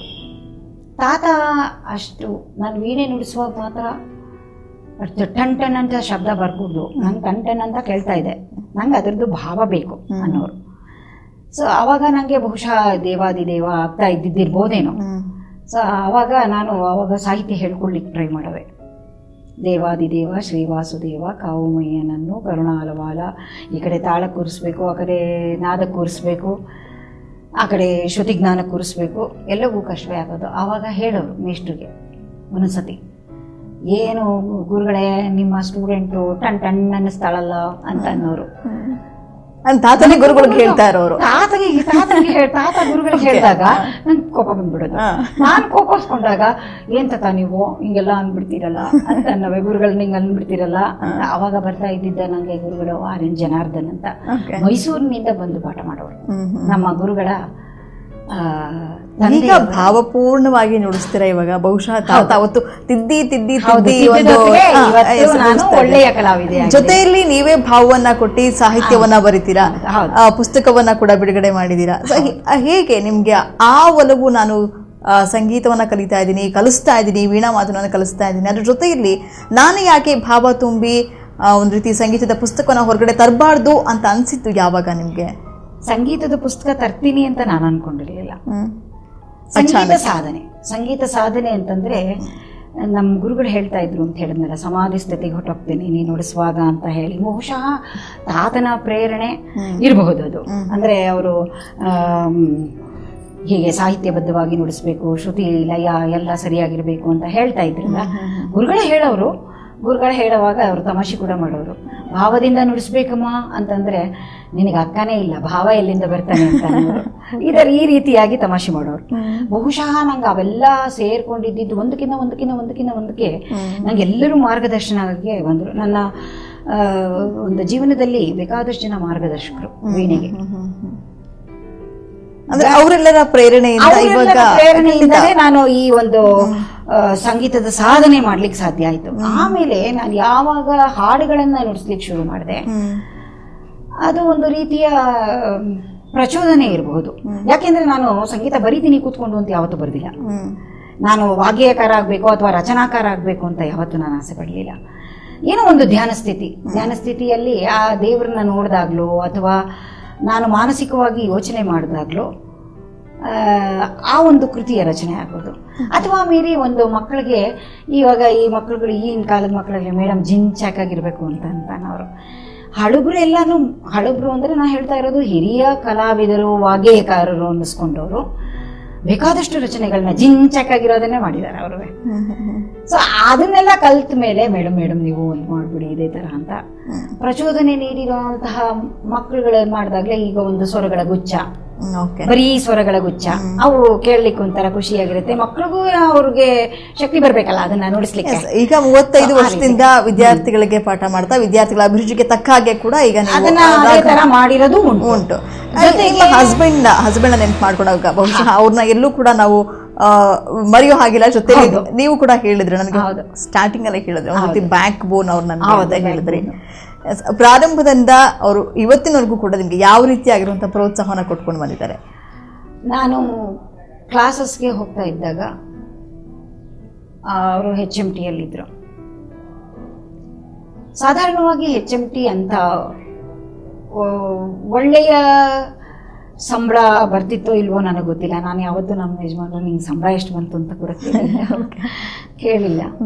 ಬಟ್ ನಾನು ಕ್ಲಾಸ್ಗೆ ಹೋಗುವಾಗ ನನ್ನ ಕ್ಲಾಸ್ಗೆ ಗುರುಗಳಿಗೆ ನಾನು ಏನು ಸಂಭಾವನೆ ಕೊಡಬೇಕು ಅದನ್ನು ಇಟ್ಕೊಂಡು, ಜೊತೆಗೆ ನನ್ನ ಚಾರ್ಜನ್ನು ಇಟ್ಕೊಂಡು ಹೋಗಲಿಕ್ಕೆ ಮುಂಚಿತವಾಗಲೇ ಅವರು ನಮಗೆ ಟೇಬಲ್ ಮೇಲೆ ಇಟ್ಬಿಟ್ಟು ಇವತ್ತಿನ ದಿವಸ ನೀನು ಕ್ಲಾಸ್ಗೆ ಹೋಗ್ತಾ ಇದೆಯಾ ತಗೊಂಡು ಹೋಗು ಅಂತ ಹೇಳಿ ಅವ್ರಿಗೆ ಎಷ್ಟೇ ಕಷ್ಟ ಇರಲಿ ಅದು ಯಾವತ್ತೂ ಹೇಳ್ಕೊಂಡವ್ರಲ್ಲ ಅವರು. ಹಳೆ ನೆನಪುಗಳಿಗೆ ನೆನಪಾಗುತ್ತೆ ನಿಮಗೆ? ಮತ್ತೆ ಇಲ್ವಾ ಅದೆಲ್ಲಾನು ಪ್ರೋತ್ಸಾಹ ಅಲ್ವಾ ನಮಗೆ. ಒಂದೊಂದ್ಸತಿ ಕಣ್ಣಲ್ಲಿ ನೀರು ಬರ್ಸುತ್ತೆ ನನಗೆ, ಭಾವುಕಳಾಗ್ತೀನಿ. ಅಂಥ ಟೈಮಲ್ಲಿ ಕೂಡ ಅವರು ಸಪೋರ್ಟ್ ಮಾಡಿ ನನ್ನನ್ನು ಕ್ಲಾಸಿಗೆ ಕಳಿಸ್ತಾ ಇದ್ವಿ. ಯಾವತ್ತು ನಾನು ಕಾನ್ಸರ್ಟ್ಗಳು ಕೊಟ್ಟಾಗ ದುಡ್ಡಿಗೆ ಅಂತ ನಾನು ಯಾವತ್ತೂ ಯಾರನ್ನೂ ಕೇಳಿಲ್ಲ. ನನಗೆ ಇಷ್ಟು ದುಡ್ಡು ಕೊಡಿ ಅಷ್ಟು ದುಡ್ಡು ಕೊಡಿ, ನನ್ನ ಸಂಭಾವನೆ ಕೊಡಬೇಕು, ನೀವು ನನ್ನ ಕಾರ್ಯಕ್ರಮನ ನೀವು ಅರೇಂಜ್ ಮಾಡಿದ್ರೆ ನಂಗೆ ಇಷ್ಟು ಕೊಡಬೇಕು ಅಷ್ಟು ಕೊಡಬೇಕು ಅಂತ ಯಾವತ್ತೂ ಕೇಳಿಲ್ಲ. ಎಷ್ಟು ನನಗೆ ಲೈಫಲ್ಲಿ ನನ್ನ ಗುರುಗಳ ಋಣ ತೀರಿಸಬೇಕು ಅಂತಂದರೆ ನಾನು ಅವ್ರು ಏನು ಕೊಟ್ಟರು ಅದನ್ನು ಇಸ್ಕೊಂಡು ಅದು ಪ್ರಸಾದ ಅಂತ ಹೇಳ್ಕೊಂಡು ಗುರುಗಳ ಟ್ರಸ್ಟಿಗೆ ಹಾಕಿದ್ದೀವಿ ನಾವು. ಅದನ್ನು ಆ ಅಮೌಂಟ್ ಏನು ಬಂದಿದೆ ಅದನ್ನು ಖರ್ಚು ಕಳ್ಕೊಂಡು ಟ್ರಸ್ಟಿಗೆನೇ ತುಂಬಿಸಿ ಟ್ರಸ್ಟನ್ನ ಬೆಳೆಸಿದ್ದೀವಿ ಆರ್ಥಿಕವಾಗಿ ನಾವು. ಓಕೆ, ಮದುವೆ ನಂತರದಲ್ಲಿ ನಿಮ್ಮ ಹಸ್ಬೆಂಡ್ ಕೂಡ ನಮಗೆ ಒಳ್ಳೆ ಕೋಪ್ರೇಷನ್ ಕೊಡ್ತಾರೆ, ಕೋಪ್ರೇಟ್ ಮಾಡ್ತಾರೆ, ನಿಮಗೆ ಚೆನ್ನಾಗಿ ಸಪೋರ್ಟ್ ಮಾಡ್ತಾರೆ. ಅವರ ಒಂದು ಸಪೋರ್ಟಿಂದ ನೀವು ಕಲಿಯೋದಕ್ಕೆ ಸಾಧ್ಯ ಆಯಿತು ಅಂತ ಹೇಳಿದ್ರಿ. ಇಬ್ಬರು ಮಕ್ಕಳಿದ್ದಾರೆ ನಿಮಗೆ. ಇಬ್ಬರು ಮಕ್ಕಳು ಆದ ನಂತರದಲ್ಲಿ ಮಕ್ಕಳು ಎಜುಕೇಷನ್ ನೋಡುವಂಥದ್ದು ತುಂಬ ಇಂಪಾರ್ಟೆಂಟ್ ಆಗುತ್ತೆ. ಸೊ ಅವರ ಎಜುಕೇಷನ್ನ ನೋಡ್ಕೊಂಡು ಅವ್ರ ಜೊತೆಯಲ್ಲಿ ಒಂದು ಕುಟುಂಬದಲ್ಲಿ ಒಂದು ಚೌಕಟ್ಟು ಅಂತ ಇರುತ್ತೆ, ಎಲ್ಲರನ್ನೂ ಟ್ರೀಟ್ ಮಾಡಿಕೊಂಡು ಎಲ್ಲಾದರೂ ನಿಭಾಯಿಸುವಂಥದ್ದು ಕಷ್ಟ ಅಂತ ಅನ್ನಿಸ್ಲಿಲ್ವಾ ನಿಮಗೆ? ನನಗೇನು ಅಷ್ಟು ಕಷ್ಟ ಅನ್ನಿಸ್ಲಿಲ್ಲ. ಯಾಕೆಂದರೆ ನಂದೊಂದು ರೊಟೀನ್ ಮಾಡ್ಕೊಂಡ್ಬಿಟ್ಟಿದ್ದೆ ನಾನು. ಬೆಳಗ್ಗೆ ಎದ್ದಿದ ತಕ್ಷಣ ಮಕ್ಕಳು ಸ್ಕೂಲ್ಗಳಿಗೆ 8 ಗಂಟೆಯಿಂದ ಒಬ್ಬ 8 ಗಂಟೆಗೆ ಹೋದರೆ ಒಬ್ಬ 9:30 10ಕ್ಕೆ ಹೋಗ್ತಾ ಇದ್ದ. ವ್ಯಾನ್ಗಳು ಬರೋದು ಇಲ್ಲ ಆಟೋ ಬರೋದು, ಅವ್ರಿಗೆ ರೆಡಿಯಾಗಿ ತಿಂಡಿ ಅವ್ರ ಟಿಫನ್ ಬಾಕ್ಸು ಮತ್ತೆ ಎಲ್ಲ ರೆಡಿ ಮಾಡಿಬಿಡವೆ. ಈ ಕಡೆ ಅತ್ತೆ ಮಾವ ಅವ್ರಿಗೆ ಸರಿಯಾಗಿ ಹೊಂದೋಂಗೆ ಟಿಫನ್ಗಳು ಅಡಿಗೆ ಎರಡನ್ನೂ ಮಾಡಿಟ್ಬಿಡ್ತಾ ಇದ್ದೆ. ಆಮೇಲೆ ಪ್ರಾಕ್ಟೀಸ್ ಕೂತ್ಕೊಂಡ್ಬಿಡ್ತಾ ಇದ್ದೆ. ಯಾವಾಗ್ಲೂ ಒಂದು ಡಿಸಿಪ್ಲಿನ್ ಇದ್ರೆ ಆ ಕೆಲಸಗಳ ಸಾಧನೆ ಮಾಡ್ಲಿಕ್ಕೆ ಸಾಧ್ಯ. ಇಲ್ಲೇ ಇದ್ರೆ ಏನಾಗುತ್ತೆ, ಅಲ್ಲಿ ಅನ್ನ ಮಾಡಿಲ್ಲ, ಇಲ್ಲಿ ಸಾರು ಮಾಡಿಲ್ಲ, ಅಥವಾ ಇನ್ನೇನೋ ಮಾಡಿಲ್ಲ, ಇನ್ಯಾರೋ ಬರ್ತಾರೆ ಅವ್ರಿಗೆ ಮಾಡ್ಬೇಕು ಅನ್ನೋ ನಿಟ್ಟು ಬಂದ್ಬಿಟ್ರೆ ನಾವು ಸಾಧಕರಾಗ್ಲಿಕ್ಕೆ ಸಾಧ್ಯ ಇಲ್ಲ. ಬರೀ ಟೆನ್ಷನ್ನೇ ಇರುತ್ತೆ. ಇದು ಟೆನ್ಷನ್ ಫ್ರೀ ಮಾಡುವಂತಹ ವಿದ್ಯೆ ಇದು. ಈಗ ಏನು ಹೇಳ್ತಾರೆ ನಿಮ್ಮ ಮಕ್ಕಳು ನಿಮಗೆ? ಸೊ ಅವಾಗೆಲ್ಲ ನೀವು ಕಷ್ಟಪಟ್ಟಿರೋದನ್ನ ನೋಡಿರ್ತಾರೆ. ಸೊ ಅಮ್ಮ ನೋಡು ಪ್ರಾಕ್ಟೀಸ್ಗೋಸ್ಕರ ಇಷ್ಟು ಕಷ್ಟಪಡ್ತಾರೆ, ಸೊ ನೋಡಿರ್ತಾರೆ. ಆಗ ಹೇಳ್ಕೊಳ್ಳೋಷ್ಟು ಮೆಚುರಿಟಿ ಇಲ್ಲ ಅಂದರೂ ಕೂಡ ಈಗ ಅವ್ರಿಗೆ ಎಲ್ಲ ಕೂಡ ಗೊತ್ತಾಗುತ್ತೆ, ಮೆಚುರಿಟಿ ಇದೆ. ಸೊ ಅದ್ರ ಜೊತೆಯಲ್ಲಿ ಇವಾಗ ಎಲ್ಲ ಕಡೆ ನಿಮ್ಮನ್ನು ಗುರುತಿಸ್ತಾರೆ. ಇವಾಗ ಶ್ರೀಮತಿ ರೋಹಿಣಿ ಗುಂಡೂರಾವ್ ಅವ್ರು ಬಿಡಿಪ ತುಂಬ ದೊಡ್ಡ ವೈಣಿಕ ವಿದೂಷಿಗಳವರು ಅಂತ ಗುರುತಿಸ್ತಾರೆ. ನಿಮ್ಮ ಬಳಿ ಕಲಿಯೋದಕ್ಕೆ ಅಂತ ವಿದ್ಯಾರ್ಥಿಗಳು ಹುಡುಕೊಂಡು ಬರ್ತಾರೆ. ಒಳ್ಳೊಳ್ಳೆ ವೇದಿಕೆಗಳನ್ನ ನಿಮಗೆ ಕಲ್ಪಿಸ್ಕೊಡ್ತಾ ಇದ್ದಾರೆ, ಸ್ವತಃ ಅವರೇ ಕರೆದು ವೇದಿಕೆಗಳನ್ನ ಕಲ್ಪಿಸ್ಕೊಡ್ತಾರೆ. ಸೊ ಎಲ್ಲ ಅದನ್ನ ನೋಡಿದಾಗ ಮಕ್ಕಳು ಏನು ಹೇಳ್ತಾರೆ ನಿಮ್ಮ ಬಗ್ಗೆ? ಮಕ್ಕಳಿಗೂ ಖುಷಿ ಇದೆ, ಸೊಸೆಯರ್ಗೂ ಖುಷಿ ಇದೆ. ಅಪ್ಪ ಅಮ್ಮಂಗಂತೂ ತುಂಬಾನೇ ಖುಷಿ ಇತ್ತು. ಯಜಮಾನ್ರಂತೂ ಯಾವಾಗಲೂ ಹೇಳ್ತಾರೆ ನಾನು ಯಾವಾಗಲೂ ಬಿಹೈಂಡ್ ದ ಸ್ಕ್ರೀನ್ ಇರ್ತೀನಿ. ಸೊ ಅವ್ರಿಗೆ ಸಿಕ್ಕಾಪಟ್ಟೆ ಖುಷಿ ಇದೆ. ಸಂಗೀತದ ಒಲವಿದೆ, ಸಂಗೀತದ ಬಗ್ಗೆ ಒಂದು ಗೌರವ ಇದೆ. ಒಲವು ಗೌರವ ಎರಡೂ ಬೇರೆನೆ. ಸೊ ಅದಕ್ಕೆ ಆ ಒಂದು ಅವ್ರೇನ್ ಮಾಡ್ತಾರೆ, ಅವ್ರೇನೋ ಒಂದು ಸೇವೆಯ ಮೂಲಕ ತಮ್ಮ ಒಂದು ಇದನ್ನ ವ್ಯಕ್ತಪಡಿಸ್ತಾರೆ. ಸಂಗೀತ ನನಗಂತೂ ಹೇಳಕ್ಕಾಗ್ಲಿಲ್ಲ, ಕೇಳಬಹುದು ಅನ್ನೋದೊಂದು. ಸಂಗೀತದ ನಮ್ಮ ಕಚೇರಿಗಳನ್ನ ಮಾಡಿದಾಗ, ಅಂದ್ರೆ ನಮ್ಮ ಟ್ರಸ್ಟಿನ ಕಾರ್ಯಕ್ರಮಗಳನ್ನ ನಾವು ಮಾಡಿದಾಗ ತುಂಬಾ ಓಡಾಡ್ತಾರೆ. ಅಂದ್ರೆ ನೈತಿಕ ಸಪೋರ್ಟ್ ತುಂಬಾನೇ ಇದೆ. ಆರ್ಥಿಕ ಸಪೋರ್ಟ್ ನಂಗೆ ಅಪ್ಪ ಅಮ್ಮನಿಂದನೂ ಇದೆ, ಅಣ್ಣ ತಮ್ಮಂದ್ರಿಂದನೂ ಇದೆ, ವಿದ್ಯಾರ್ಥಿಗಳಿಗೆ ತುಂಬಾ ನೆನಪು ಮಾಡ್ಕೊಂಡು ಈ ವ್ಯಕ್ತಿಗೆ ನನಗೆ ಇವತ್ತು ಒಳ್ಳೆ ಅವಕಾಶ ಇದೆ, ಇವತ್ತು ಆ ವ್ಯಕ್ತಿ ನೆನಪು ಮಾಡ್ಕೊಂಡು ಅವ್ರಿಗೊಂದು ಥ್ಯಾಂಕ್ಸ್ ಹೇಳಲೇಬೇಕು ಹಾರ್ಟ್ಫುಲಿ ಅಂದ್ರೆ ಯಾವ ಒಬ್ಬ ವ್ಯಕ್ತಿ ನೆನಪು ಮಾಡ್ಕೊಳಕ್ಕೆ ಇಷ್ಟಪಡ್ತೀರಾ? ಒಬ್ಬ ವ್ಯಕ್ತಿ ತುಂಬಾ ಯೋಚನೆ ಮಾಡ್ತಾ ಇದ್ದೀರಾ, ಬಹುಶಃ ಯಾರನ್ನ ಹೇಳ್ಬೇಕು ನಾನು ಅಂತ. ಒಬ್ಬ ವ್ಯಕ್ತಿ ಅಂತ ಹೇಳಿದ್ರೆ ಇದು ಒಂದು ವ್ಯಕ್ತಿಯಿಂದ ನಮ್ಗೆ ಸಾಧನೆ ಮಾಡ್ಲಿಕ್ಕೆ ಸಾಧ್ಯ ಇಲ್ಲ. ನಾನು ಹೇಳ್ದಂಗೆ ನಿಮ್ಮ ಲೈಫಲ್ಲಿ ಒಳ್ಳೆ ಟರ್ನಿಂಗ್ ಪಾಯಿಂಟ್ ಕೊಟ್ಟಂತವ್ರು ಇವರು ಅಂತ ಅನ್ಸೋಂತ ಒಬ್ಬ ವ್ಯಕ್ತಿ ನಮ್ಮನ್ನ ತುಮಕೂರಿನಲ್ಲಿ ಗುರ್ತಿಸಕ್ಕೆ, ಕಲಾವಿದೆಯಾಗಿ ಗುರ್ತಿಸಕ್ಕೆ ನನಗೆ ಕೊರಟಗೆರೆ ವಾಸುದೇವ ಮೂರ್ತಿಗಳು ಅಂತ ಇದ್ದಾರೆ, ಅವರಿಂದ ಸಾಧ್ಯ ಆಗಿದ್ದು. ಮತ್ತೆ ಕಲಾವಿದೆಯಾಗಿ ನನ್ನನ್ನ ಬೆಳೆಸಿದ್ದು, ಆಮೇಲೆ ಆರ್ಥಿಕವಾಗಿ ನಮ್ಮನ್ನ ಬೆಳೆಸಿದ್ದು, ನಮ್ಮನ್ನ ಅಂತ ಹೇಳ್ತೇನೆ, ಆರ್ಥಿಕವಾಗಿ ನಮ್ಮನ್ನ ಅಂದ್ರೆ ನಮ್ಮ ಟ್ರಸ್ಟ್ ಅನ್ನ ಬೆಳೆಸಿದ್ದು CA MV ರಾಮಚಂದ್ರ ದಂಪತಿಗಳು. ಅವರು ನಮ್ಮ ಟ್ರಸ್ಟಿಗೆ ಬೆನ್ನೆಲುಬು ಅಂತ ಹೇಳ್ಬೋದು. ಸೊ ಅವರಿಂದ ನಾವು ಯಾವತ್ತೂ ಒಂಥರ ಅವರು ಪ್ರಾತಸ್ಮರಣೀಯರು, ಅವ್ರನ್ನ ಮರೆಯೋ ಹಂಗೆ ಇಲ್ಲ ನಾವು ಯಾವತ್ತೂ. ಅವರಿಂದನೇ ತುಮಕೂರಿನಲ್ಲಿ ಇಷ್ಟು ಒಳ್ಳೆ ಹೆಸರು ಮಾಡಿರೋದು ಅಂತಂದ್ರು ಅತಿಶಯೋಕ್ತಿ ಏನಲ್ಲ. ಎಸ್, ಈಗಿನ ಒಂದು ಪಾಶ್ಚಿಮಾತ್ಯ ಸಂಗೀತವನ್ನು ಯಾರು ತುಂಬ ಜಾಸ್ತಿ ಇಷ್ಟಪಡ್ತಾ ಇದ್ದಾರೆ, ಸೊ ಅಂಥವ್ರಿಗೆ ಏನು ಹೇಳಕ್ಕೆ ಇಷ್ಟಪಡ್ತಾರೆ? ಇದು ನಮ್ಮ ಹಿಂದೂ ಸಂಸ್ಕೃತಿಯ ಒಂದು ಸಾಂಪ್ರದಾಯಿಕವಾಗಿರ್ತಕ್ಕಂಥ ಒಂದು ವೀಣಾವಾದನ ಆಗಿರೋದ್ರಿಂದ, ಸಂಗೀತದ ಒಂದು ಭಾಗ ಆಗಿರೋದ್ರಿಂದ ಎಲ್ಲೋ ಒಂದು ಕಡೆ ಇತ್ತೀಚೆಗೆ ಅಷ್ಟು ಜನ ಸ್ವಲ್ಪ ಕಾನ್ಸಂಟ್ರೇಷನ್ ಕೊಡ್ತಾ ಇಲ್ವೇನೋ, ಪಾಶ್ಚಿಮಾತ್ಯ ಒಂದು ಸಾಹಿತ್ಯಕ್ಕೆ ಸಂಗೀತಕ್ಕೆ ಮಾರು ಹೋಗ್ತಾ ಇದ್ದಾರೇನೋ ಅನ್ನೋವಂಥ ಒಂದು ರೀತಿಯ ಸ್ಥಿತಿ ಕ್ರಿಯೇಟ್ ಆಗಿರುವಾಗ ಅಂಥವ್ರಿಗೆ ಏನು ಹೇಳಕ್ಕೆ ಇಷ್ಟಪಡ್ತೀರಾ? ಯಾಕಂದರೆ ಇದು ವೀಣಾವಾದನ ಅಂತ ಅಂದಾಗ ನೀವೇ ಹೇಳಿದ್ರೆ ನಮಗೆ ಗೊತ್ತಿಲ್ಲದಲ್ಲೇ ಭಾವನೆಗಳ ಲೋಕಕ್ಕೆ ಕರ್ಕೊಂಡು ಹೋಗ್ಬಿಡುತ್ತೆ, ನಮಗೆ ಗೊತ್ತಿರೋದಿಲ್ಲ ಅದು ಅಂತ ಹೇಳಿದ್ರಿ. ಆದರೆ ಈಗೆಲ್ಲರೂ ಏನೋ ಒಂಥರ ಮ್ಯೂಸಿಕ್ ರಿದಮ್ ಇದನ್ನು ಕೇಳ್ತಾರೆ, ಅದಷ್ಟು ಬೇಗ ಒಂದು ಈಗ ಏನಾಗಿದೆ ಅಂದರೆ ಫಸ್ಟು ಒಂದು ಸ್ವಲ್ಪ ದಿವಸಗಳು ಪಾಶ್ಚಾತ್ಯ ಸಂಗೀತಗಳಿಗೆ ಅಂತ ಹೋಗೋರು, ಈಗಲೂ ಇದೆ, ಇಲ್ಲ ಅಂತ ಹೇಳಲ್ಲ. ನಾ ಹೇಳೋದೇನೆಂದ್ರೆ ಜಾಸ್ತಿಯಾಗಿ ನಮ್ಮ ಸಂಗೀತ ಸೇವೆ ಜಾಸ್ತಿ ಆಗ್ತಾ ಇರಬೇಕು. ಪ್ರತಿಯೊಂದು ಸಂಘ ಸಂಸ್ಥೆಗಳು ಜಾಸ್ತಿ ಕಾರ್ಯಕ್ರಮಗಳನ್ನ ಮಾಡಬೇಕು. ಯುವ ಪೀಳಿಗೆಗಳಿರುತ್ತೆ ನೋಡಿ, ಯುವ ಪೀಳಿಗೆಗಳನ್ನ ಮತ್ತೆ ಬೆಳಿತಾ ಇರ್ತವೆ ನೋಡಿ ಮಕ್ಕಳನ್ನ, ಅಂತವ್ರನ್ನ ಈ ಲೋಕಕ್ಕೆ ಎಳ್ಕೊಂಡ್ಬರ್ಬೇಕು. ಅಂದ್ರೆ ಏನು, ಕಾಲೇಜ್ಗಳಲ್ಲಿ ಮತ್ತೆ ಇದರಲ್ಲಿ ಈ ಕಾರ್ಯಕ್ರಮಗಳು ಜಾಸ್ತಿ ಆಗ್ಬೇಕು. ಅವಾಗ ಏನಾಗುತ್ತೆ, ಇದ್ರದ್ದು ಒಲವು ಒಬ್ಬಕ್ಕೆ ಮೂಡುತ್ತೆ. ಆಟೋಮೆಟಿಕಲಿ ನಾವು ಬೆಳೆಯುವ ವಾತಾವರಣ ಹೇಗಿರುತ್ತೆ ಮೊಳಕೆಯಲ್ಲಿ ಅನ್ನೋ ಹಂಗೆ ಆ ಒಂದು ಇದನ್ನ ವಾತಾವರಣವನ್ನ ಸೃಷ್ಟಿಯಾಗಿಸ್ಕೊಂಡು ಬಂದರೆ ಈ ಸಂಗೀತ ವೃದ್ಧಿ ಆಗುತ್ತೆ. ನಂದು ಸಿಡಿಗಳಿದೆ, ನಾದ ಮಾಧುರ್ಯ ಸಿಡಿಗಳು ಅಂತ ಮಾಡಿದೀನಿ. ಇದನ್ನ ದೇಶಾದ್ಯಂತ ಅಲ್ದಿರಾ ಅಂತಾರಾಷ್ಟ್ರೀಯ ಮಟ್ಟದಲ್ಲಿ ಕೂಡ ಬೆಳೆದಿದೆ ಅದು.